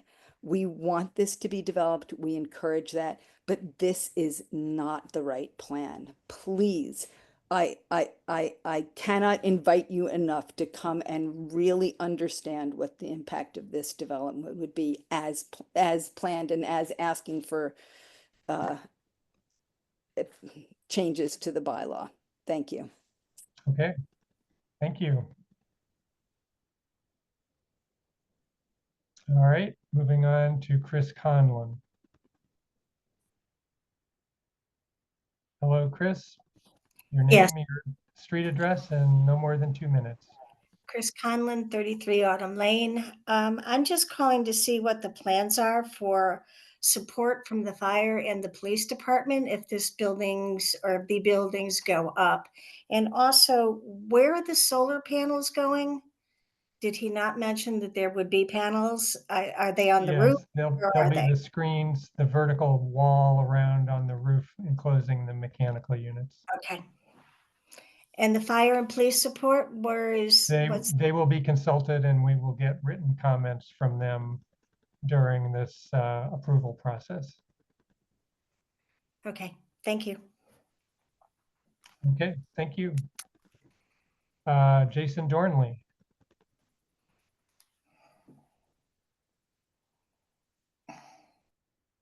Hello, Jason Dorney, 5 Hickory Lane. I want to state that I'm coming as a member of the public, not as a member of the Conservation Commission, to make comments on this project. I am in favor of it. I think it's a good project. However, I don't think it actually goes far enough. I did some rough back of the napkin calculations, and it looks like the building footprint takes up roughly 15% of the area that's built on. Parking is 20% and open space is 30%. I think the buildings should all be taller. I think that parking can be either reduced to make room for additional buildings, put on Lannon Lane and Gold Way, and that overall the site constraints, I understand that there are site constraints that may constrain how this is built, but I believe that zoning and I think zoning is probably the largest constraint. This is a great example of us shooting ourselves in the foot and getting in the way of producing housing. If most of the folks here are, if the goal is to have most of these folks work or study at Hampshire College, this is an incredibly walkable area for housing for that purpose. And with Atkins being right there, it's great access to groceries. Yes, it will be hard to get paper products potentially, but there are bus stops. There are people who will have automobiles, and I just think a lot more could have been done. And I would want to know that. I'm curious to know if Archipelago did not have the constrictions for parking, for open space and all of that, if they would have built additional buildings and how many more units they thought they would have been able to build. Okay, thank you, Jason. It's good we're getting a good variety of opinion this evening. All right, Li Zhang, if I hope that was pronounced correctly.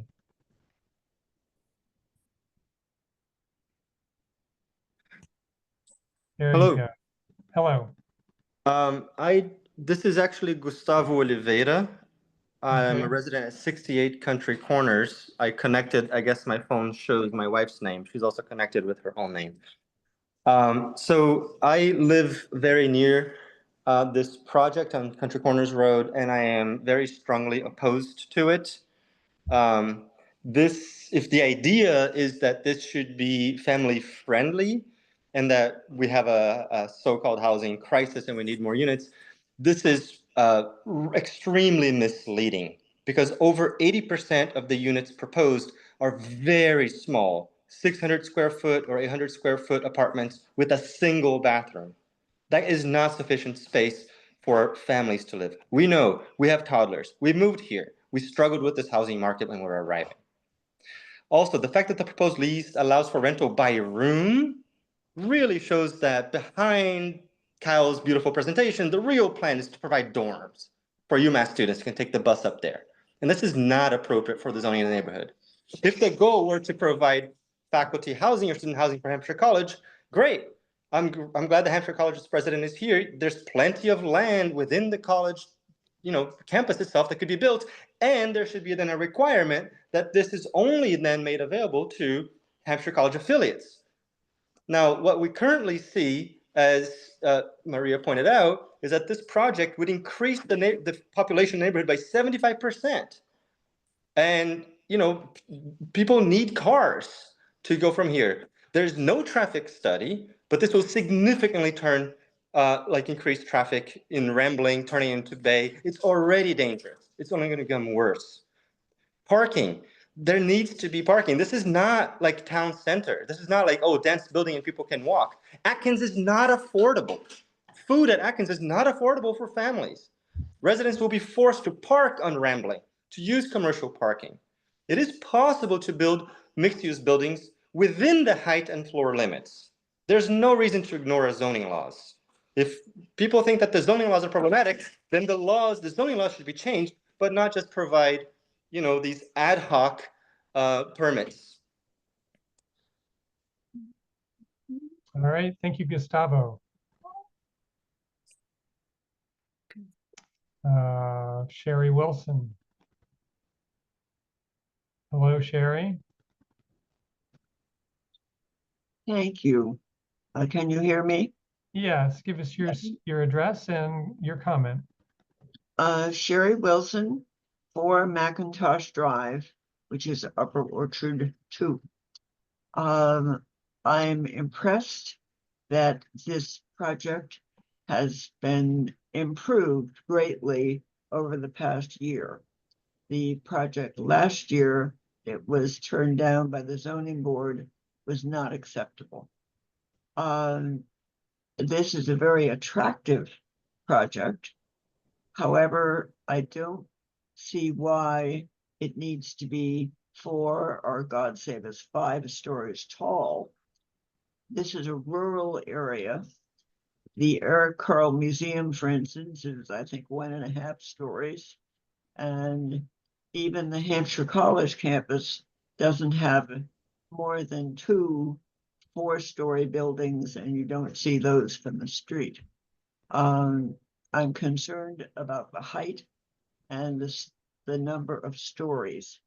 Most other rural South Amherst apartment complexes are only 2 or 3 stories tall.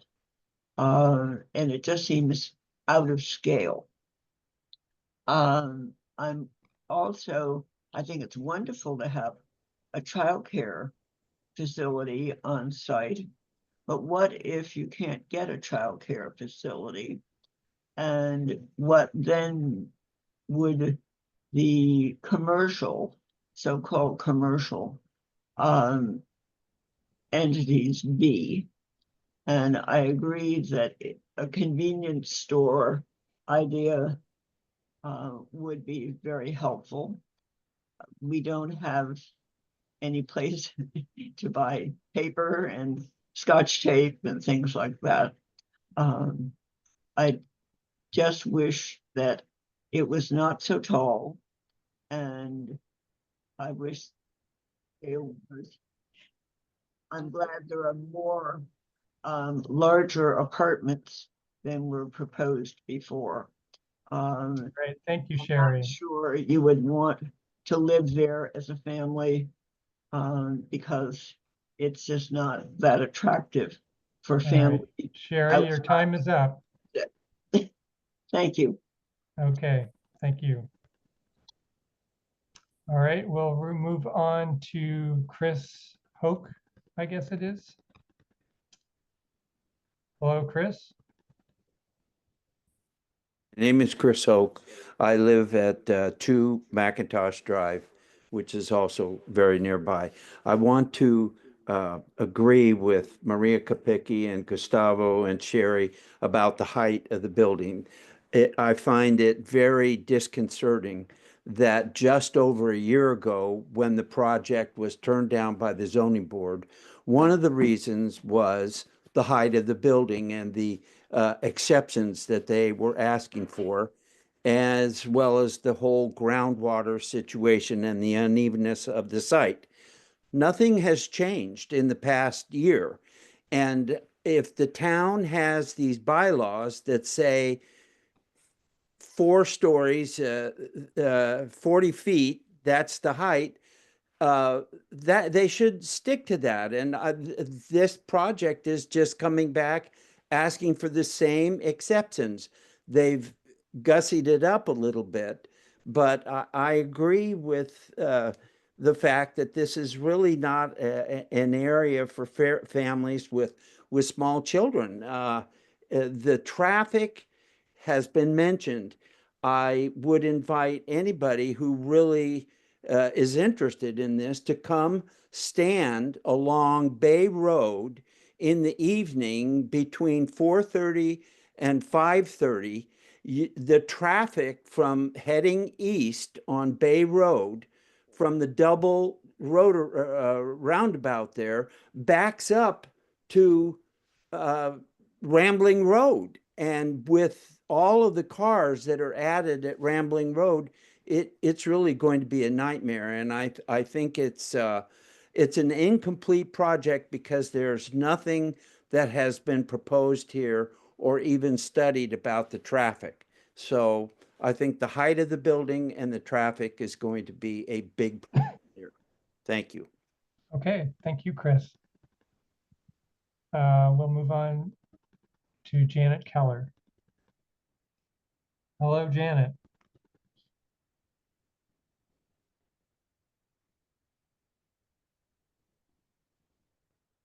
Hello, Janet. Can you unmute yourself? Sorry. Hello, Janet. Keller, Pulpit Hill Road, North Amherst. Much to like, and I hope that you will consider the reasonable comments of the neighbors and scale us back a little bit, add more amenities for families, make sure there's enough parking, get the drainage right. That's critical. It's too late after the fact. And I'm struck by the fact that there's a big roundabout out very close to this project, and that's for moving cars. So it needs to be considered when you're talking about the kind of people that can live there and live near there. And those are my thoughts at this point. Thanks. All right, thank you, Janet. All right, let's go to Lorna Hunt. Hello. Hello, Lorna. Hi, Mr. Marshall. Give us your My name, address and your yeah, comments. there you go. My name is Lorna Hunt, and I'm actually at 73 Barrett Street in Northampton, and somebody who's been trying to move into Amherst for quite a while. Is it okay to be a resident of Northampton and speak here? Sure. Great. Thank you so much. So I moved to this area about a year ago to be the Chief Information Officer at Hampshire College, and really struggled and failed to find housing in Amherst, and I'm still looking. I've also recruited a number of people who have had to turn positions down because of the housing situation in the area. So I really want to encourage this excellent project to move forward. I also want to make a pitch for those of us that are single or couples, either earlier in our career or like myself, mature professional, who will be using those 1 and 2 bedroom spaces and using them well. I would love to be able to walk across the street to Hampshire College, stroll to Atkins to buy my dinner. It would be really a lovely place to live. And I do encourage and support any measures and addressing the permits that will facilitate the success of this project. Thanks for the time. All right, thank you, Lorna, and good luck. Thank you. All right, now Kevin Kennedy. Hello, Kevin. Yeah, hi, Kevin Kennedy.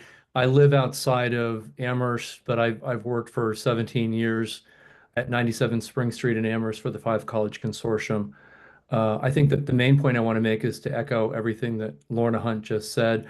I meet with lots of administrators and faculty members from all 5 campuses, and something that I hear consistently is the difficulty in both keeping and attracting employees because of the difficulty in finding housing, both in the town of Amherst and in the whole 5 College area. I think this is an excellent project. I think the location is excellent because of its proximity to Hampshire College and Atkins and public transportation options. And I think having retail space at the project itself will be an added bonus to the neighborhood. Thank you. Thank you, Kevin. And now we'll hear perhaps from Li Zhang. Hello, Thank you so Li. much. So I just want echo back to Maria and Gustavo and a few other friends and neighbors' point. I do think it's really crucial to listen to residents who live here. So I'm Gustavo Oliveira's wife. My address is 68 Country Corners. I moved to this region, this specific neighborhood, about 3 years ago. So I do concern about the safety of my child. And also the senior folks who oftentimes walk in the neighborhood. I do think the parking and also the traffic flow and also the demographic change with this kind of new planning.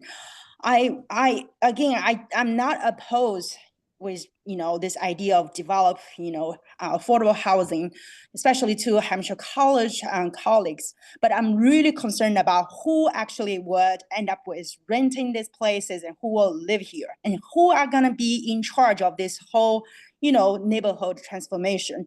Because in the end, who actually choose to stay here before this development has to have a say in this entire planning. Otherwise, it's just a planning on the paper. It's just a planning for the future, not for people who live here, who already invest their life, their work, their community, their neighborhood in this place. So please do hear from residents who currently live in this area, in this specific neighborhood and surrounding neighborhood. Thank you so much. All right, thank you. We'll go to Adele Gilbert. Welcome, Adele. Your name, your address, and your comment. My name is Adele Gladstone Gilbert. I live at 38 Autumn Lane, which is in Hampshire Village. One thing I wanted to question about was we have a swimming pool, which is located very close to the development that's proposed that would be facing West Street. I didn't see the pool indicated on anything, and I'm wondering how close that would be to the parking for that building. So that's a question I have. Our swimming pool is currently basically in the woods and is very quiet and very nice. So I'm concerned about what effect that will have, that development will have. This is a very quiet neighborhood.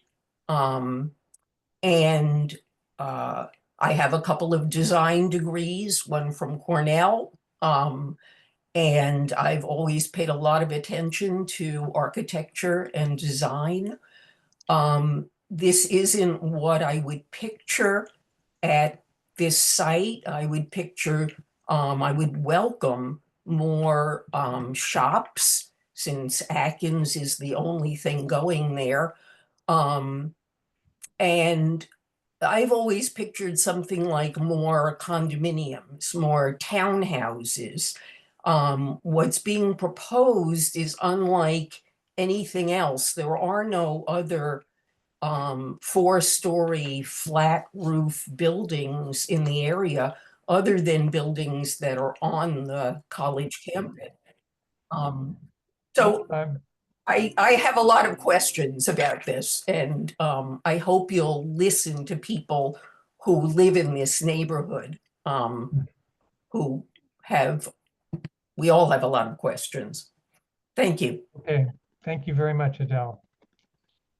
We have 3 more folks, hands raised. Kai-Ping Yao.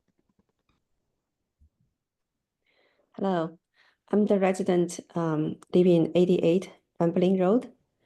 Welcome.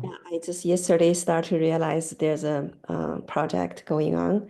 And then when I listened to the presentation today, the beginning, the first impression is the vibe of South Amherst. It is really different from what is presented here. This area is very quiet. And then putting like a immediately like a 75% population like in this area, like more. Definitely gonna change the vibe here. And also the traffic, definitely many people already mentioned. The roundabout nowadays is already kind of like a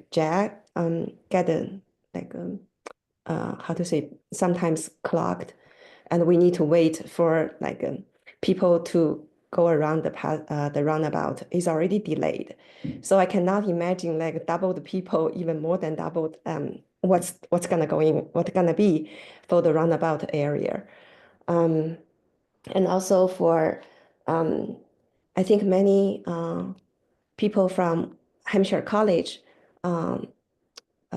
faculties, they mentioned they want to have their recruit potential faculty to live nearby.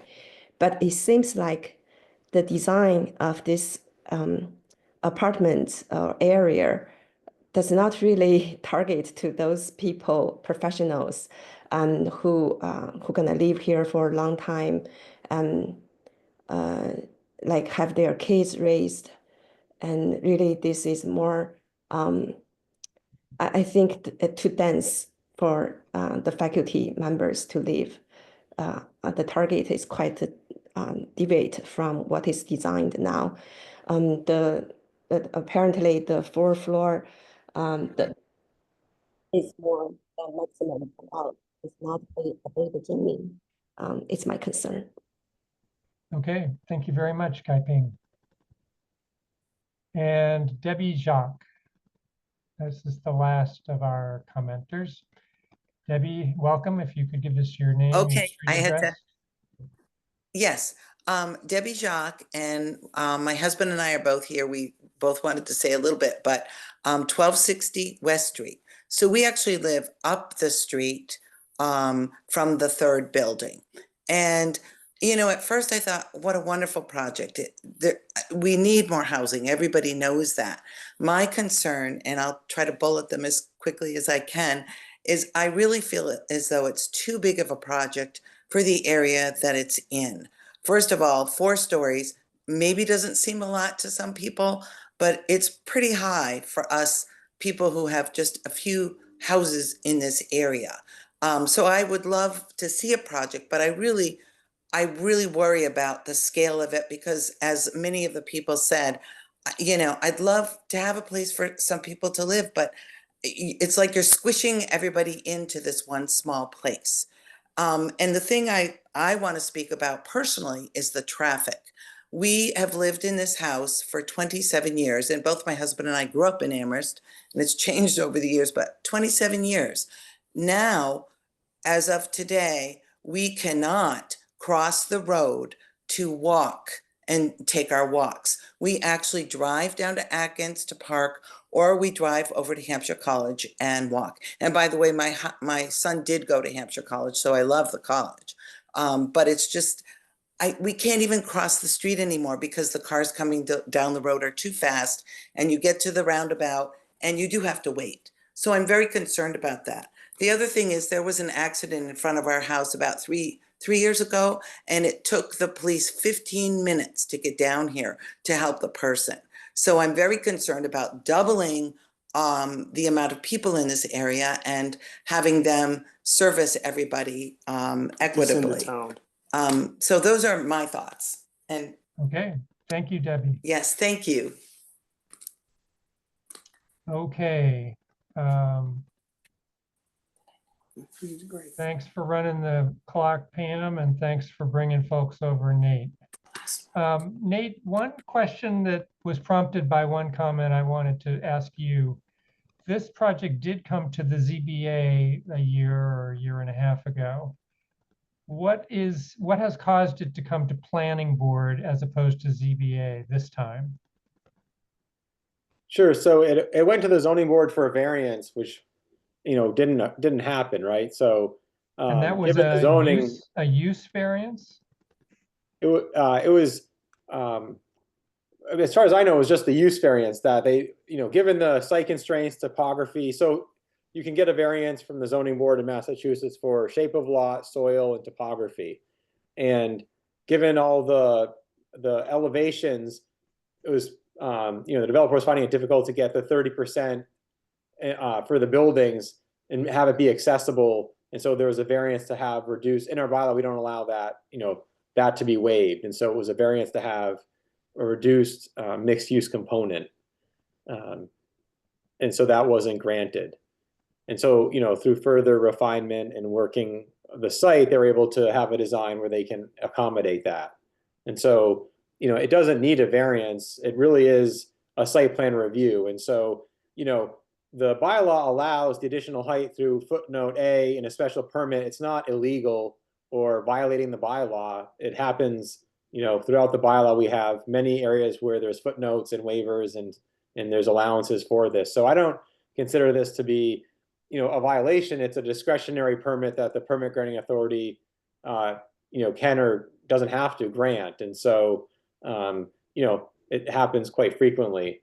And so really, if this were, say, 3 stories and under 40 feet or under, it would be site plan review, and there really would be limited ability to deny it. So even you could deny the special permit and still allow the site plan review use to happen as a smaller building. And so, yeah, I mean, I think that, there's a few different ways to approach it, but, it doesn't need a variance. It just needs a, special permit and site plan review. Right. No, I just, it's interesting that it was rejected by ZBA and then it's come to us. So, okay. All right. So the time now is 8:34, and we've gotten a good taste of the kinds of comments the public have, and I think we've gotten at least initial reactions from all the board members. Kyle, I assume you have more work to do. For one thing, I suspect you do need to have a traffic study. And we've clearly heard that there are traffic issues in that area. That was a surprise to me, at least. So would everybody be in support of continuing the hearing at this point? And we should find a date certain to do that, Pam, if you can think about that for a minute. Let's hear from Bruce. Because we are about to continue, I guess, and I thought I would make my one concern, or a concern, that it would probably be good to put forward sooner rather than later. I think that the proposition of using that building number 3, I think, as a daycare center is a noble aspiration, but in looking at the parking and so forth, it's a go in, back around, and drive out through the same portal arrangement, which is quite common and reasonable, I think, with a lot of parking uses. But I wondered whether that would be considered dangerous for a daycare center. And so it's a question, really, because if we did want to have a daycare center there and we really want to make it possible, my concern is that a daycare operator, or I can think of my daughters, for example, picking up their kids, would feel, I think, that was a bit of a risky place to be dropping off kids and picking them up. I know they'd be, you'd park, you'd take your kids over by hand and so forth, but it just seems tight, particularly with the requirement to turn around in the way that you would have to turn around there. So the question, Kyle, is, have you talked, and you don't have to answer it now, but have you talked to prospective daycare operators, and am I right? Would they balk at the prospect, and would they balk so much at that prospect that they might decide not to take up what otherwise might be a very attractive location? And if the answer to those is yes in any way, is there anything you can do to make it more agreeable and perhaps safer for pick up and drop off of daycare? Thank you, Bruce. We've got Fred and then Jesse. Fred? Yeah, I just looked at the lease, and I agree that the business about renting bedrooms is a non-starter, absolute non-starter. This is the first lease I've seen. We get these leases. We got the one at on let's see, on the West Street in the center of town, the Hastings building. Yeah, those leases do not have this at all. This is the first time I've seen this, and that's a serious problem. I'm all for the project basically, but that yeah, that's an issue. Okay, thank you, Fred. Jesse? Thanks. My comment taps into what Fred just brought up, along with several of the comments we heard. I was thinking this earlier, and I was going to hold off on bringing this to our attention, but I'd like us all to consider.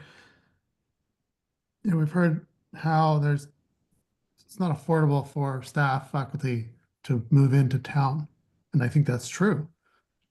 But if these units are rented at market rate, which we all know is driven by the student rental, staff and faculty won't be able to afford them either.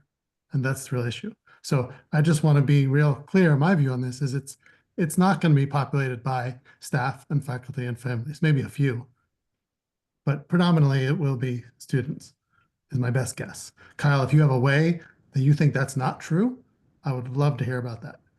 But again, I just want to put that in all of our minds moving forward. All right. Thank you, Jesse. Kyle, anything? Yeah, first I'd like to say we will have a traffic study that should be in any day. So we've engaged a engineer to do that. So we'll present that to you. And also we will ensure that the lease is by the apartment, not the bed. I think that's a hangover from our 47 Olympia project. So we'll confirm that. Okay. I guess I will make one comment about the childcare aspiration. I believe there are some pretty specific guidelines for the proximity of outdoor space to childcare classrooms. And so I would advise you to make sure you've looked at those state guidelines for childcare centers when you are laying out the site, if you haven't already. The other thing is the childcare centers, in my experience, are not really high revenue operations, and you probably can't charge market rates for Class A new buildings and get a childcare center. But maybe, you know, that's just a comment. Johanna. Thank you. Kyle, I definitely don't want to send you on a wild goose chase of doing more work, but there was enough interest in the idea of bringing the height up that I wondered if you couldn't just like come back with some additional numbers on if you went to 5 stories, how many more units would that add? And how does it change the economics for you? Because my understanding is you basically need, if you're going to redevelop this toxic site, you need 4 stories for the numbers to break even. What does that look like with 5 stories, and how might that change some of your thinking? So again, don't want to send you on a wild goose chase if you're like, oh, we're not interested, but I'd be interested in having that conversation. My second point is going back to our conversation on the site visit about water management on site and how the parking requirements really lead to a lot of impervious surface that then creates runoff that makes the water management more challenging. So, you know, in public comment, I definitely heard people mention parking as a problem. I think if you think you can rent the units, you know, it's on 2 bus lines, one goes to UMass, one goes to Mount Holyoke, there's a supermarket right there, there's childcare on site. Like, I could imagine a set of tenants moving there with the aspiration of being car free. Or using their car very little. And so I guess I'd just be interested in like, is there more you could do or like around water management if the parking requirement was a little bit, yeah, less stringent, I guess. All right, thanks, Johanna. One thing you prompted me to wonder when you were talking about that was, if we allowed a higher building, could there be parking under the building or on the first floor or of one of the buildings, or if there was enough commercial space in the other buildings? I don't know. I mean, I'm not sure that's something we'd want to see urbanistically, but just came to mind. Okay, time is 8:43. Pam, do you have a suggestion for when we would continue? Well, I guess I would wonder, what the time frame is. I mean, Okay. when is Kyle going to be ready to come back? I mean, April 16th, he could come back. Well, Kyle, do you have a date with the Conservation Commission yet?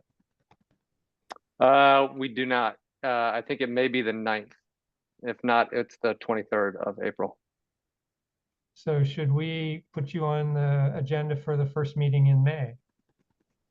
I would prefer the first available meeting in April. I think we'll have our traffic study by then. I think we can have some additional information on the common space between buildings 1 and 2, and could answer some of the questions that were brought up. So I'd prefer to be on the April meeting if we could.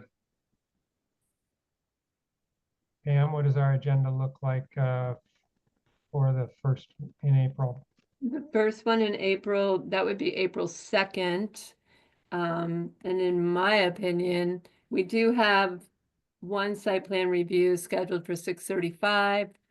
But I think you could probably also do Kyle too, but I would also ask Nate because he might be aware of other things that I'm not aware of yet. Yeah, I mean, to me, I would recommend the 16th. It would give staff time to, write a development application report, reach out to police and fire, town engineer, make sure we have comments, and that way we can have more of a discussion. I feel like if we were on the 2nd, we'd continue it again, and we might as well dedicate more time at one meeting to cover more topics as opposed to spending a little bit of time over 4 meetings. I think we could put more of our meeting on the 16th to this project. That sounds fine. And Pam, when would we put it on for 6:35 or? No, we already have something scheduled for 6:35. So I would say 6:45. 6:45. The other one on the 16th, though, that's the preliminary subdivision. Is that what it is? Yes. Yeah, that won't take very long. No. Well, should we make it 6:40? We can say 6:40. Make it 5 minutes rather than 10? Yeah, we can do that. All right. Okay. All right, so we're sort of collecting the information for a motion to continue, and it looks like April 16th at 6:40 p.m. Bruce, what do you want to talk to us about? Well, before I make that motion, I do notice that we've had the report from the fire department. Oh, yes, we have. I think it's on this project. Yes, it's not on the Review Drive, and it's taken its historic form of all these things you need to do rather than whether you've done them. I think we could perhaps ask Kyle to review that and to perhaps assure us that all of those will be taken care of so that we can have that. Otherwise, we go back to the fire department and have them review the plans, which I think is probably the less attractive way of doing it. So, Carl, if you would look at that report and assure us that everything is okay, and if there is anything there that is not, would you be able to tell us on the at the next meeting? And with that, I would move continuation to the date agreed, time and date agreed. I mean, not agreed, but stated earlier. Yeah. All right. Hannah, you there to second? I am. Second the motion. Okay. Before I ask for the vote to continue, you know, we heard a lot of comments tonight about too much height. And I think I've heard some sentiment from this board about perhaps more height. So obviously, if we decide we want to reduce the height for Kyle, that's probably going to kill the project, as I would guess, because it certainly is an expensive site to develop. So I'm hoping. I guess I wanted to just say, is anybody inclined to want to reduce the height right now? I mean, before Kyle spends another month working on the project.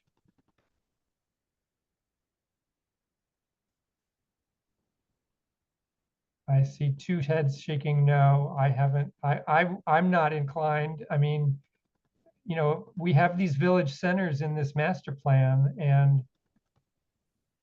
I thought that the intent was this is where we would build things that were denser. And, you know, if we're not going to do that in these village centers, you know, we've gotten pushback at North Village Center at one point, and you know, we certainly have a continuing conversation downtown. But, you know, if this is a village center, why wouldn't we build it up a little bit? And if it's too small, that's another conversation. Should it be bigger? But that's where I stand. Jesse? Yeah, I'm not inclined to reduce it, but I'm also not so inclined to encourage it to be taller. So okay. All right, great. So Nate? Yeah, I would. Yeah, I mean, I know there, Johanna, you mentioned that. I wouldn't necessarily want the applicant to go through, you know, architectural plans and show, you know, if the floor plans repeat, we have an idea of what it could look like. I mean, maybe it's just a simple sketch. I'm not, you know, I agree. I don't think it's worth the time and money and effort to really explore 5 floors. You know, I mean, if anything, you know, have a longitudinal section from Applewood down and, you know, look at what is the context of the site in terms of height.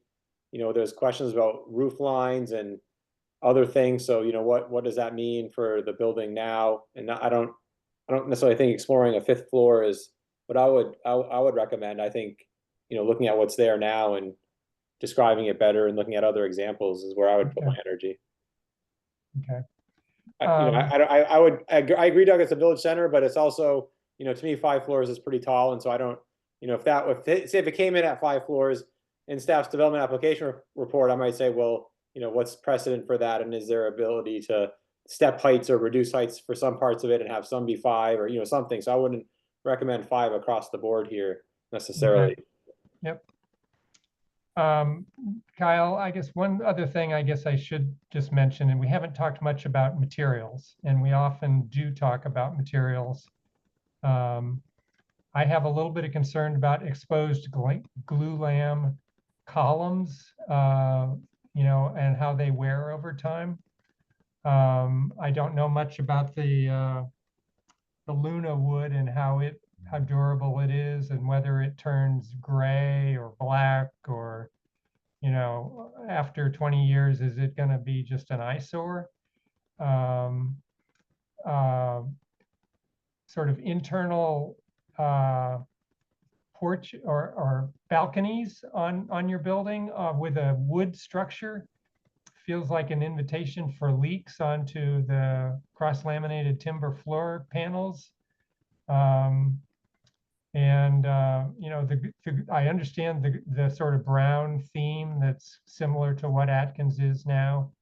But these are very different buildings than that. So I guess I'm just, you know, I looked at your rendering and I noticed that the Applewood complex is a pretty light colored complex, I guess I'll say. And I just wasn't sure, you know, it's probably pretty easy in the rendering to switch the color to a light color and just see what it looks like, rather than only try one option. All right. I don't see any more hands raised, so we'll go ahead and vote on the continuation that Bruce made the motion, Johanna seconded, motion to continue to April 16th at 6:40. Bruce, we'll start with you. I, All right, Fred Aye. and Jesse, Aye. Johanna. Aye. All right, we've lost Karen and I'm an aye as well. That's 5 in favor. And 2 absent. Okay, the motion carries. Kyle, we'll see you in April. Thank you. Thank you for your time. Appreciate it. All right. All right, time now is 8:54. Why don't we take a 5-minute break? We'll come back at 9 o'clock.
Doug, I want to applaud you on reading all 65 names. A lot of Think- names. I think that deserves a mention in the local newspaper. Nate, why don't you tell Paul Bockelman that Doug read 64 names and that other committee chairs could at least read half a dozen? Because it's regrettable, and I think small as shameful that other committees don't do what he does. It's a public meeting after all. I will. I'll put a press release out for Doug. I just want to clarify, it was Please, 52 no, names. no. It was a nice, no, it's nice that you do that, Doug. I feel like early in Zoom, there had been some complaints about that, and I thought there was going to be an update or a new version that could allow, staff could manage it, but that attendees could then see the names, but it's not, I don't think it's been forthcoming. So. All right, it looks like we're all back. So time is 9:02. We can move on. Next item on the agenda, ZBA, a presentation regarding a ZBA special permit request to reconstruct a two-family dwelling, non-owner occupied duplex that was destroyed by fire for property located at 72 Curtis Place. map 18D parcel 5 in the RN Neighborhood Residence Zoning District. This is ZBA application FY 2025-18 with Lawrence Hanson for 72 Curtis. So is Mr. Hanson present? Looks like he is. Thanks for bringing him over, Pam. Welcome, Larry. You can unmute, maybe turn on your video. Thank you. So maybe you could give us the context for the rebuild of this property. Sure. Hi, everyone. Larry Hanson, owner of 72 Curtis Place. It's a duplex, and about a little over a year ago now, experienced a fire. Pretty significant, and enough where it makes more sense to demolish it and rebuild something brand new, something newer, safer, that conforms with other houses in the neighborhood.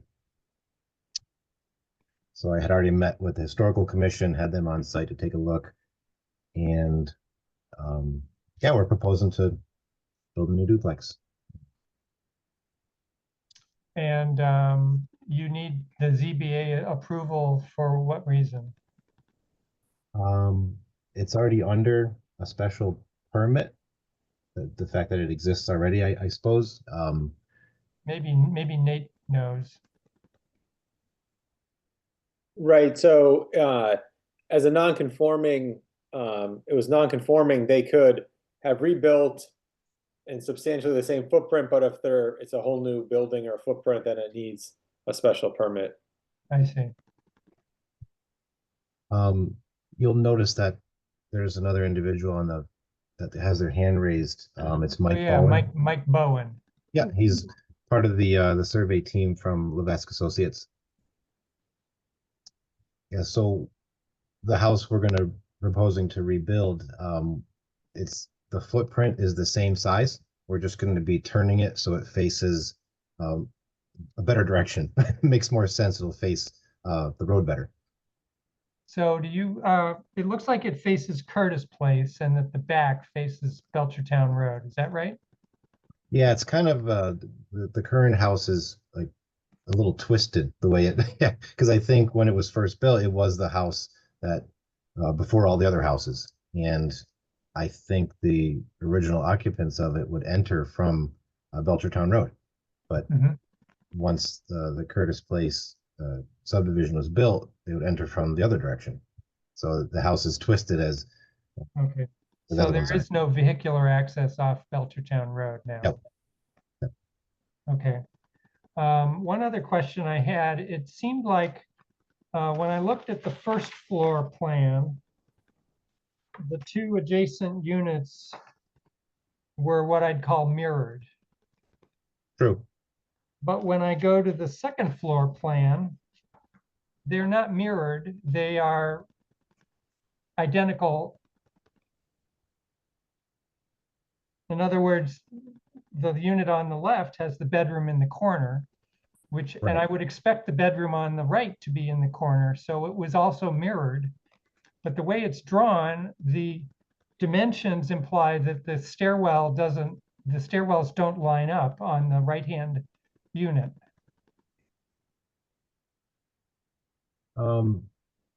Yeah, it's just the way we designed it. We try to create some symmetry the way it looks on the outside. But you're right. So the first floor is more mirrored and the second is like flipped. Well, then I guess if I look at the unit on the left, on the first floor, the distance from the end to the stair is 13 feet. And if I look at the second floor, the distance from the end to the stair is 14 feet. So it's not critical for our conversation tonight, but I don't think your plans are completely coordinated between the two floors. Okay, I can certainly take a peek at it. Maybe there's a typo somewhere in there. Okay. All right. So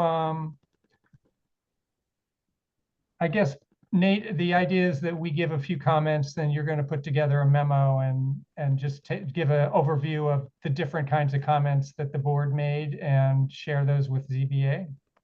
Yeah, so I think I had emailed the applicants and the representatives saying that the planning board wanted to look at this, and it would provide a memo to the zoning board, which I think is happening next week. And the idea is that the planning board can provide, often if there's a project they're interested in or they would want to provide some additional comments, they can. So this is one. The ZBA, it's a discretionary permit. It also would be a non-owner occupied duplex, which is requires a special permit. So the zoning board can apply the design review principles. They have their 10.38 findings, which was included in the packet for tonight. So if the planning board has general questions about the site design or aesthetics or use, then this would be the time. And then if there's any items of consensus or if we want to take a vote on certain recommendations to the zoning board, we could. Okay. All right. Does anyone, I presume that was discussed at the last meeting, which I missed, and we all thought, everybody thought we wanted to look at this. Now that we've all seen it, board members, are there any comments on this proposal? I presume we did not have a site visit for this. I'm actually unfamiliar with this part of town. Is the Belchertown Road landscape somewhat shielded? Like, it's not very far from the back of the house to the road. Is it likely to be loud for the occupants, or would it be better to try to move the building a little farther away from the high-speed road? It's pretty well shielded with the tree line now. And the house isn't, from the current house to the proposed house, it's the same distance from the road. Mm-hmm. Well, but this is an opportunity to improve things. Mm-hmm. Okay, so right now the front of the house with the sort of primary entrances faces Curtis Place, and you park between the Curtis Place and the house. So the cars are always sort of in the front.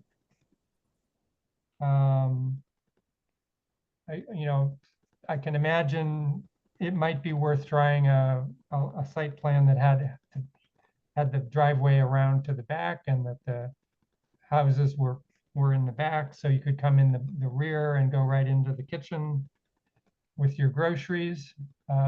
Bruce? Can we bring the plan up? I don't get a packet, and sometimes it's I could probably go and Sure. find it, but it's not easy to me. It's just I vaguely remember this. Yeah. Yeah, Sort of a triangular lot, and you enter at the apex.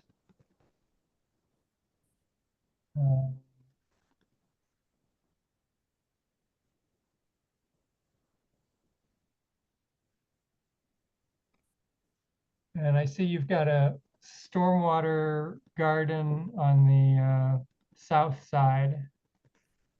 Is that a new feature that's compliant with our conservation guidelines, or what's the board with that? I can speak to that. So we reached out to the town engineer, and they suggested, because there was a slight increase in impervious area, that we do some sort of stormwater management. So he suggested a rain garden. So that rain garden is sized for the difference in the impervious area on site. Okay, great, thank you.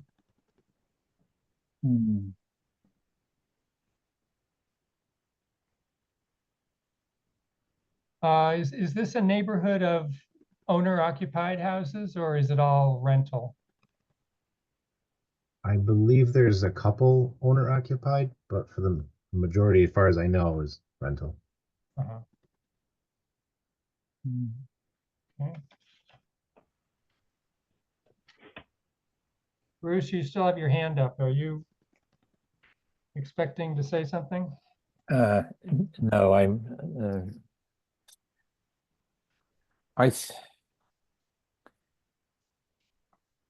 think I was supportive of having it come. I thought I could make some suggestions that would perhaps refine it a little bit. I find that the suggestions or the thoughts that I had are probably not those that can be appropriately levied onto. It's a very simple and imaginative building. Always like the things to be a little more imaginative and so forth, but I don't know that I don't know how to condition imagination.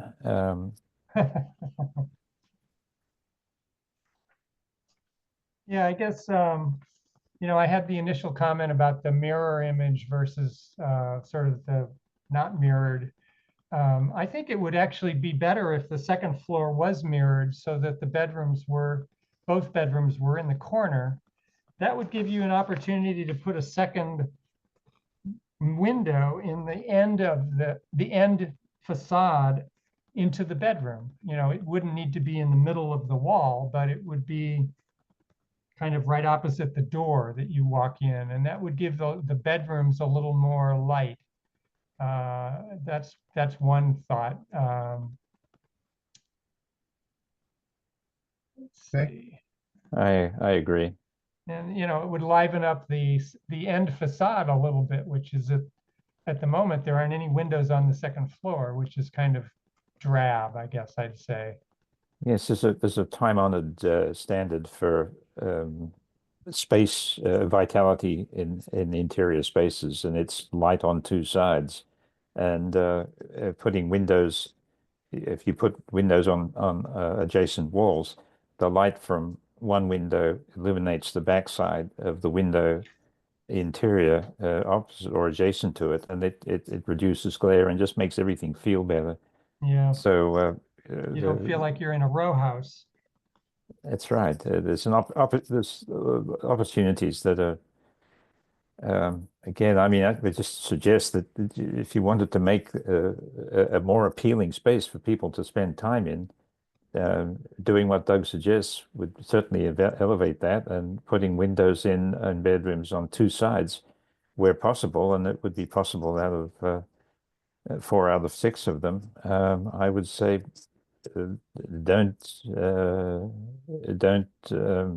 dismiss the opportunity of doing that. It's so much more delightful, so much more pleasant a space to be in.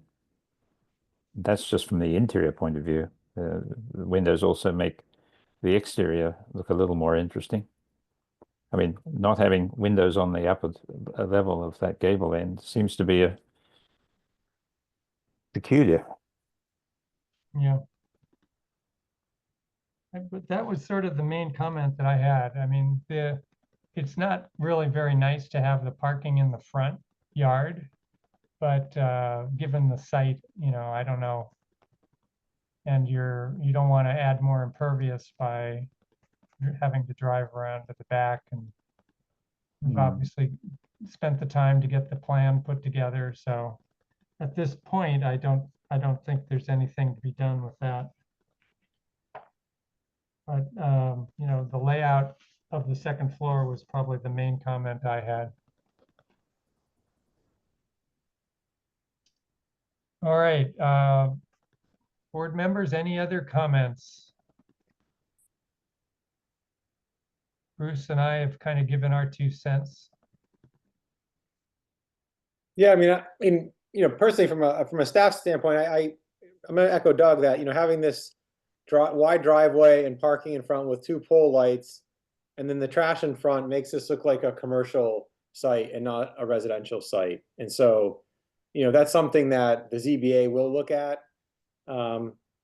Probably, you know, I don't see any screening proposed or any plantings. And so, you know, when this goes to the zoning board, you know, the questions they might ask, you know, are both about the interior, the use of the property, of the building as well as the site layout. And so, you know, to me right now, this doesn't look like it was, you know, a single family residential home from the neighborhood when this was this was developed in mid to late 20th century, and they're smaller homes mostly with, as Doug mentioned, say a garage and cars, and the way the site is laid out is a lot different than this. And so, if there's any ways to, have a narrower driveway or to change the parking layout or have it screened with plantings, I think it would benefit a lot.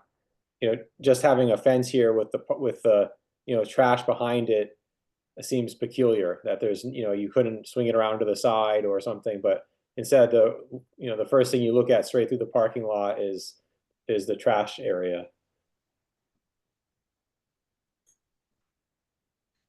There's quite a bit of existing screening on the sides. That's why we didn't add more.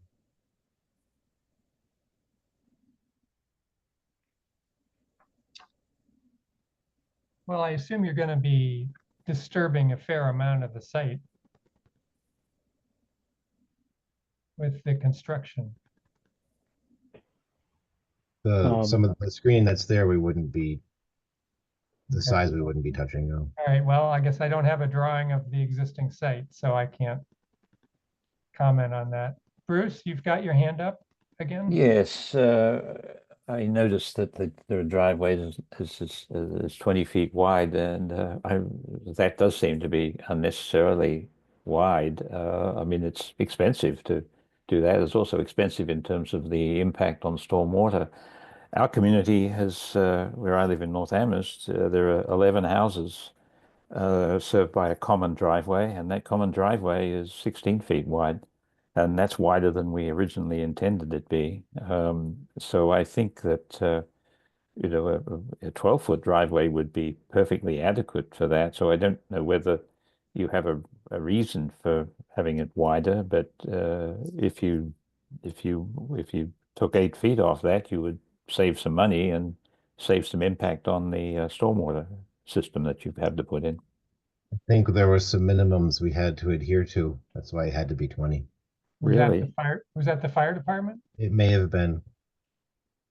Do you remember, That's, Mike? I can double check. It may have been the fire department, but off the top of my head, I don't remember the exact reason for that. It's peculiar. I can't imagine that that there would be a requirement. I don't know where it would be, but anyway, make sure that you're if you don't want to do it and there's a mistaken impression that someone else does, then we really should test that out. Or I would suggest that ask the zoning board whether that is a typical requirement they have on duplexes. I would be very much surprised if that's the case. Yeah, this is a small enough house that I don't know that the fire department's 20-foot rule would really apply here. I mean, I know they have that rule for just for a fire lane to access large buildings, but Plum Trees Road in North Amherst is narrower than that. yeah. Let's see. I guess I would also ask, I assume this is a rental unit and you expect to have 4 people in each unit. That's why there's 8 spaces, because almost, if we were able to reduce the number of parking spaces, that would be sort of lessen the impact of them. That is correct. It was already a 7-bedroom before. Uh-huh. Yes, that's the goal, for it to be a 4 and a 4. A 4 and a 4. Okay.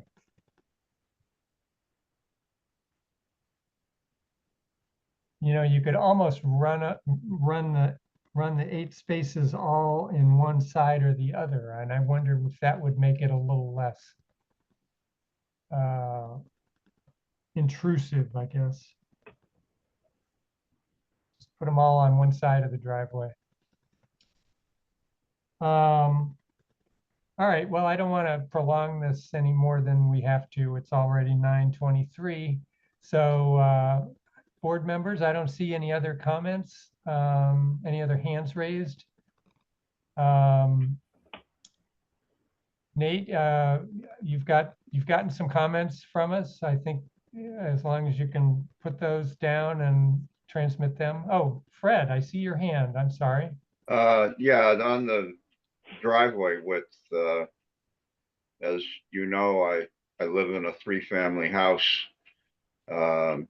with a lot of bedrooms, and I've been to any number of special permit proceedings over 50 years that I've owned the property, and never ever has anyone suggested that the driveway wasn't wide enough. And I'm guessing it's 12 feet, if it's even that much. So that's just another opinion that I don't think that 20 foot is an actual requirement. All right. Thank you, Fred. All right. Nate, I think those are the comments that the board has. I think, you know, as Bruce said, it's a pretty basic structure. And we'll be interested to hear what the zoning board thinks. Larry and Mike, thank you for your time. Thanks for joining us. Thank you. Thank you.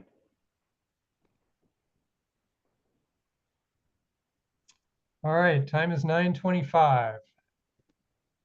Next item, general housing discussion. Status update regarding the accessory dwelling unit bylaw. Nate, anything you want to say about that at the moment?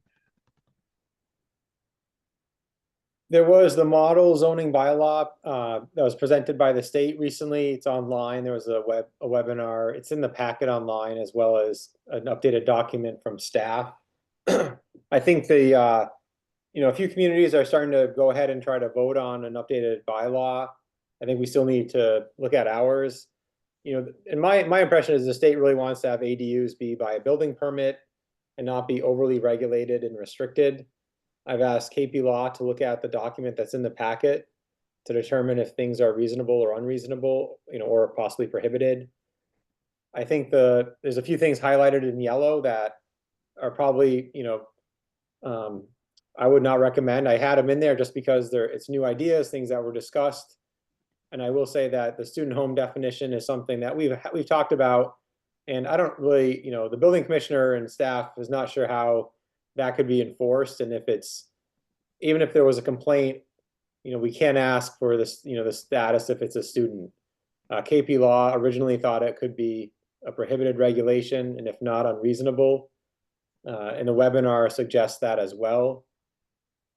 We have some design guidelines that say to the extent feasible, say stairs be on the side, or to the extent feasible, something else happens.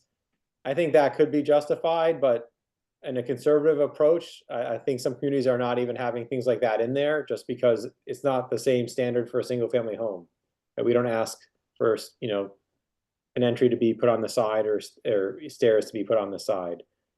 So I think, to me, I'd like to either move quickly on this or say, we have a bylaw in place, 4 or 5 conditions in our bylaw can apply. The building commissioner is applying what can be allowed.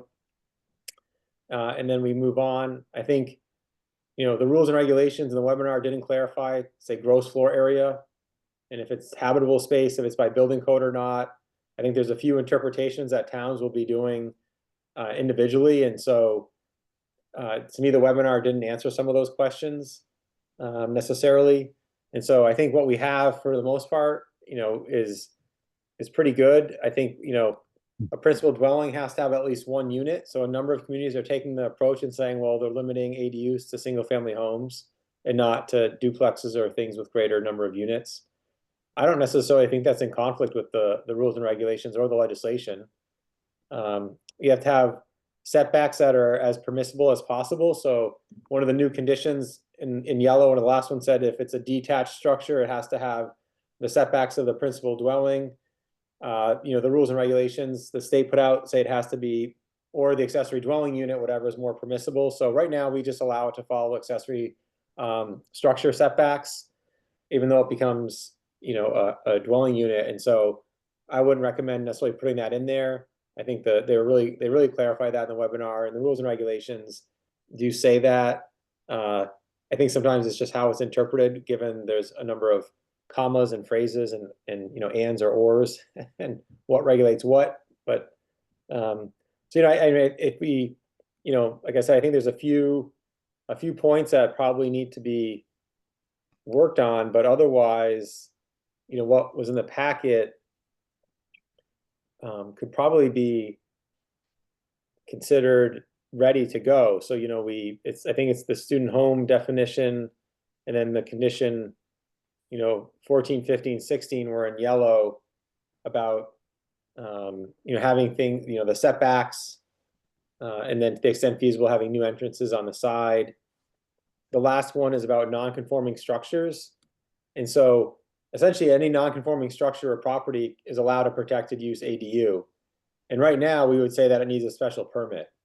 And so the states in the webinar and in the rules and regulations, but the webinar and some of their documentation has basically said you can't have a special permit for that. And so that's different than how we would have interpreted it without some of the new guidance. And so what you could allow is a Section 6 finding, typically done by the zoning board, but not through a public hearing. It has to be a by right Section 6 finding that it's not more detrimental. And I've asked attorneys at KP Law if that's necessary, or if it could be done administratively, or if we just don't even do it, because it seems silly to make an applicant go to the zoning board. It's not a hearing. It's basically, then the zoning board can't really deny it because it's a protected use. So, why have it go to a zoning board if, they say, well, we don't like it, but we can't say no. It's an odd way to me to require this extra step if there's no kind of authority or power there. So other than that, I feel like, what we have in front of us is, in pretty good shape. Like I said, except for, a few questions. All right. Jesse? Thanks. Said a bunch of stuff pretty quickly. I think I would definitely support if we can limit this to just single family and not multi properties already. I would really like to, either now or some later point, learn why we think student home definition is going against this and what the wording is, and just, is it just semantics? Is it something we can still ask the state? I just need to explore that a little further at some point. The other things you've highlighted as maybe taken out, I don't have objection to at all. Yeah, those are new things just from what, other bylaws I read, or, things that were being discussed. And I'm not necessarily advocating for the things in yellow, but I think the single family home is reasonable actually. And a number of communities are doing that. I mean, some of the communities in Western Mass or that I've seen in the state, they actually say things that are, not allowed. I mean, one is even going to a vote soon saying, the utilities have to be run through the main house. They can't have separate utility connections. ADUs are limited to 3 bedrooms and no more than 1.5 stories in height. And it's like, I don't know. I mean, what I've read from the legislation, the rules and regs, all those things you can't say. Yet here, this town is going to get this, try to be adopted in their zoning bylaw. And I just don't know why they would move forward with that when, those are things that the state has said a number of times you can't do. But I guess they're willing to do that. I'm not. But yeah. Well, I mean, Jesse, one thing I could comment, and I had a couple of emails came from one of our town councilors who was kind of worried about the student home definition, that we were opening ourselves up to lawsuits. And she pointed out that in the CMR 71, which is the new regulation that the state has published, there's a line that says under prohibited regulations that municipalities may not institute a requirement that a protected use ADU be subject to a use and occupancy restriction. Yeah, we've discussed that, and we're not. Okay. We're saying either or. We're not limiting the ADU. And it might be semantics, but again, I think it's worth, in my opinion, this is worth exploring that route for our town, right? Yeah, so I mean, I think, the town attorney would say, they would want to protect the town from any liability or lawsuit and say, don't do it. And so then the question is, does the planning board think we still can justify it, through the CMR? There's, 7, what is it like, whatever it is, section 3A3, and it lists, 3 criteria that you have to justify a regulation by to determine if it's reasonable or unreasonable. And so if we were to move this forward, I think, like I said, we'd want to be able to say that it's objectionable, that it's actionable, it doesn't get in the way of the regulation, and it serves a municipal purpose and a public good. And so whatever that language is, have that ready as it would move forward through the zoning amendment process. And so, we can keep it in there for now, and maybe it's taken out at the end, but my guess is the attorney would say that it's, with the town's best interest, that they wouldn't recommend it. I will say the gross floor area is really interesting. The way the regulations work, they say attic, basement, all these other things that, for instance, you could have an unfinished attic that, has like, no more than 5 feet of floor height. And all of a sudden, somehow that's used in the calculation to get a bigger floor area. Or, you have a basement that's really unfinished. I mean, it could be like a rubble stone basement, right? A dirt floor basement that is now counted as part of your denominator to get up to 900 square feet. And, a lot of building commissioners in the state are saying that can't be what it's meant, right? Because by code, it's only habitable space is how you would calculate the living area. And then from that is where you get your square foot from your ADU. But, the state is almost saying something otherwise. And it just seems really odd, like we've talked about before, that you could have a small house with an unfinished basement, but it's big enough to get you not to a 900 square foot ADU. But by building code standards, that would be, it might actually be the same size as the habitable space. And so it wouldn't actually be half the living area. And so I think some of the terms in the legislation and then the rules and regs are not consistent with building code terminology. And so I don't think it's really been clarified. And so if we like the definition we have, which is habitable space, I think we just keep it and we run with it. And I think a lot of communities are doing that. But it's something that'll probably be clarified through legal cases in the future. Okay, Jesse? So with that and the student home definition and other things, this has come up a few times over the last few months. What happened to the idea of just basically sending it to the state and saying, here's what we want to do, here's our justification, give us some feedback, rather than just being preemptively cautious. Again, I'm just one voice, planning board has to vote. Or being preemptively aggressive. Sure, but if we're I don't think asking a question of the state is aggressive. It's asking a question, right? Right. If they say, sorry, no go, done. But my thought would be after tonight, I wrote this as, a memo with the background, the request of the state, and then here's what we're doing. And so, if we think this is, fine, maybe we take out, I think these are somewhat redundant, 2 and 3 about, only on a single family. It's up here in the definition. I think I would just take out 15 here about the setbacks, because they've clarified that, but keep 14 and 16. If we think this is good, I would get rid of staff comments, and this could be then sent, so I would ask the planning board, if we think this is ready, I would just send it to the state after this meeting. And, whether or not we want to follow, they'll give us their opinions. We don't necessarily have to follow them. We can, like I said, we might need to then spend some time justifying some of these conditions. But, to me, it would be at this point, I would feel comfortable sending it.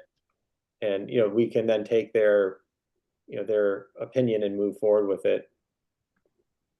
Yeah. Bruce?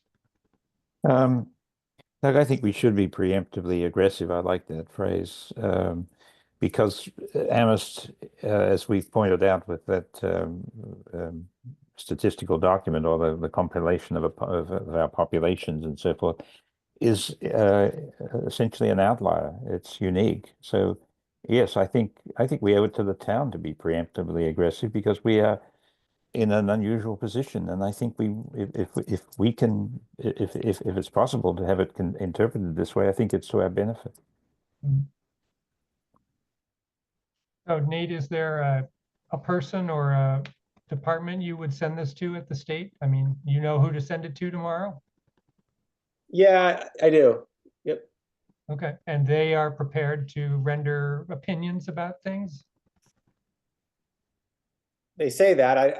They don't give a time frame. I mean, it could be Okay. that, they might be getting inundated with requests. I think a lot of communities now waited for the model zoning bylaw. And then I'm assuming now communities are where we are in a position to say, okay, we have this draft, let's have the state review it. But, I think by, end of day Friday, this can have emailed to the state. And I've already asked the town's attorney to look at it as of a week ago, or, so I think we'd be in a position at the next meeting or so to say, here's what we think is a draft bylaw to recommend to council or have the CRC look at it as well. They have looked at it a little bit, but we could, move it forward as a zoning amendment. Well, I have no concerns with sending this off to the state and seeing what they say. Before we sent it to town council, I'd want to have more conversation. All right, yeah, that works. Like I said, I'll probably take out the one about a detached structure having the same setbacks as the principal dwelling. They've clarified that that's really not, the regulations say otherwise. And so I agree. I just, like I said, sometimes the way the regulations are written, you might interpret it differently, but. Yep. Well, I think it's close enough to send to the state. Yeah. If we want to parse the terminology after that before we go to town council, we can do that. But sure. The sooner we get an opinion from the state, I think the better. Sure. Jesse. I agree. I'm assuming you'll send along our justification with it, Nate? Yep. Mm-hmm. Yep. Okay, great. Yeah, no, thanks. Yeah, thanks for your patience. I really wanted that, the webinar, when, to see that and see what they came up with, because it could have been that, there's something completely new and we wanted to talk about it, but that wasn't the case. So I think we're ready. All right. Great. Time is 9:41. All right. The second item under general housing was the discussion of the potential overlay in the North Amherst. I'd like to suggest that we postpone that conversation to another night when we're not so full, not so busy, and it's not so late. I got enough thumbs up that I think I'll take that as a yes. Okay, good. Nate, anything you have to say about that effort before we move on? No. Okay, great. All right. Did we lose? Oh, okay. Nate and Pam, anything about old business not reasonably anticipated? No. No. Okay. Anything for new business not reasonably anticipated? No. No. All right. Form A&R subdivision applications. Anything? I didn't see anything in the packet. No.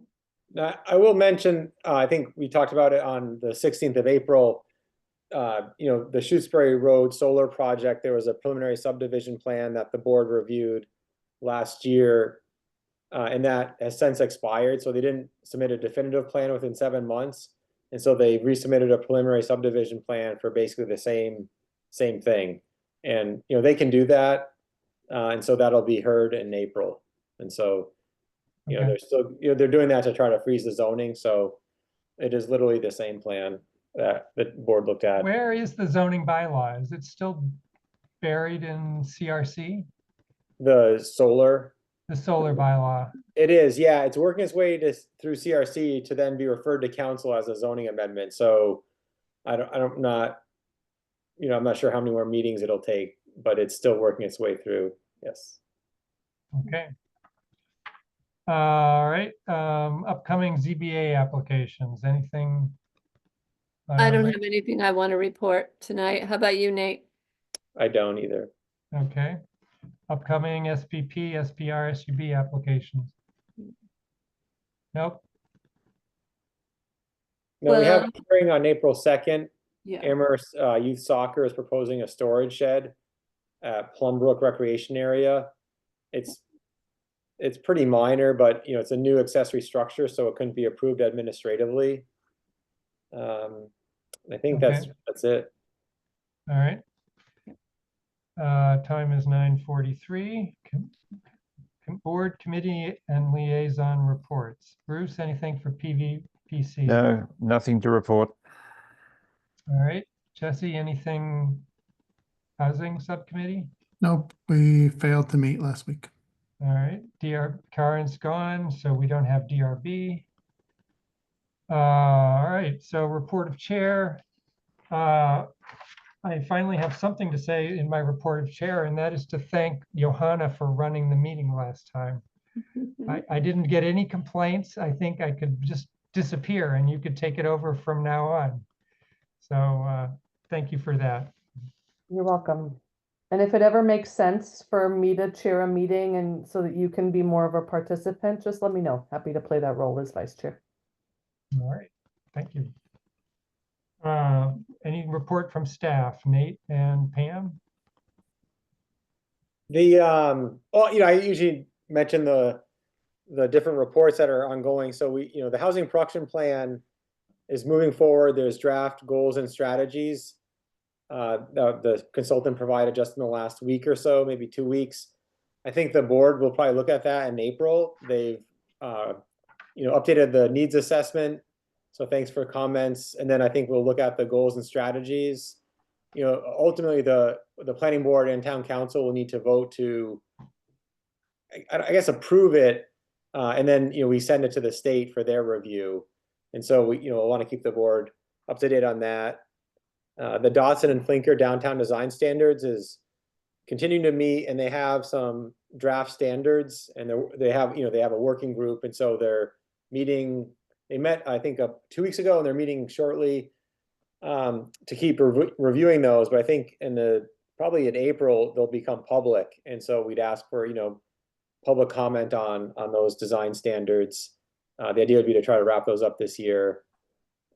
And then, you know, yeah, I think those are two big ones that are happening right now. Okay. All right. Anything else from anyone?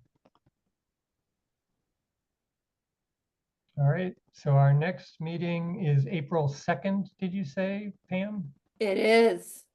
And we start at 6:30 as usual? We do start at 6:30 as usual. All right. Oh, and I will say that hopefully tomorrow or this week, the state will allow the extension of remote meetings. So it will likely be, you know, a Zoom meeting. If something changes, we'll let everyone know. And if that's the case, it would be an in-person meeting. But we're, you know, I think everyone's optimistic that at least the remote and hybrid meetings will be extended. It'll just be an extension for 2 more years, and then, you know, they'll have to actually then do something in 27 is my understanding of it. It'll just be another 2-year extension, not an official change to the legislation, probably. But Okay. Bruce, you had your hand up and then it went away. Well, I was going to ask the same thing that Nate just said. Okay. All right. All right. The time is 9:47 and we are adjourned. Thank you. See you in April. Good night, everyone. Good night. Night. See you all in April. Yep. Good night.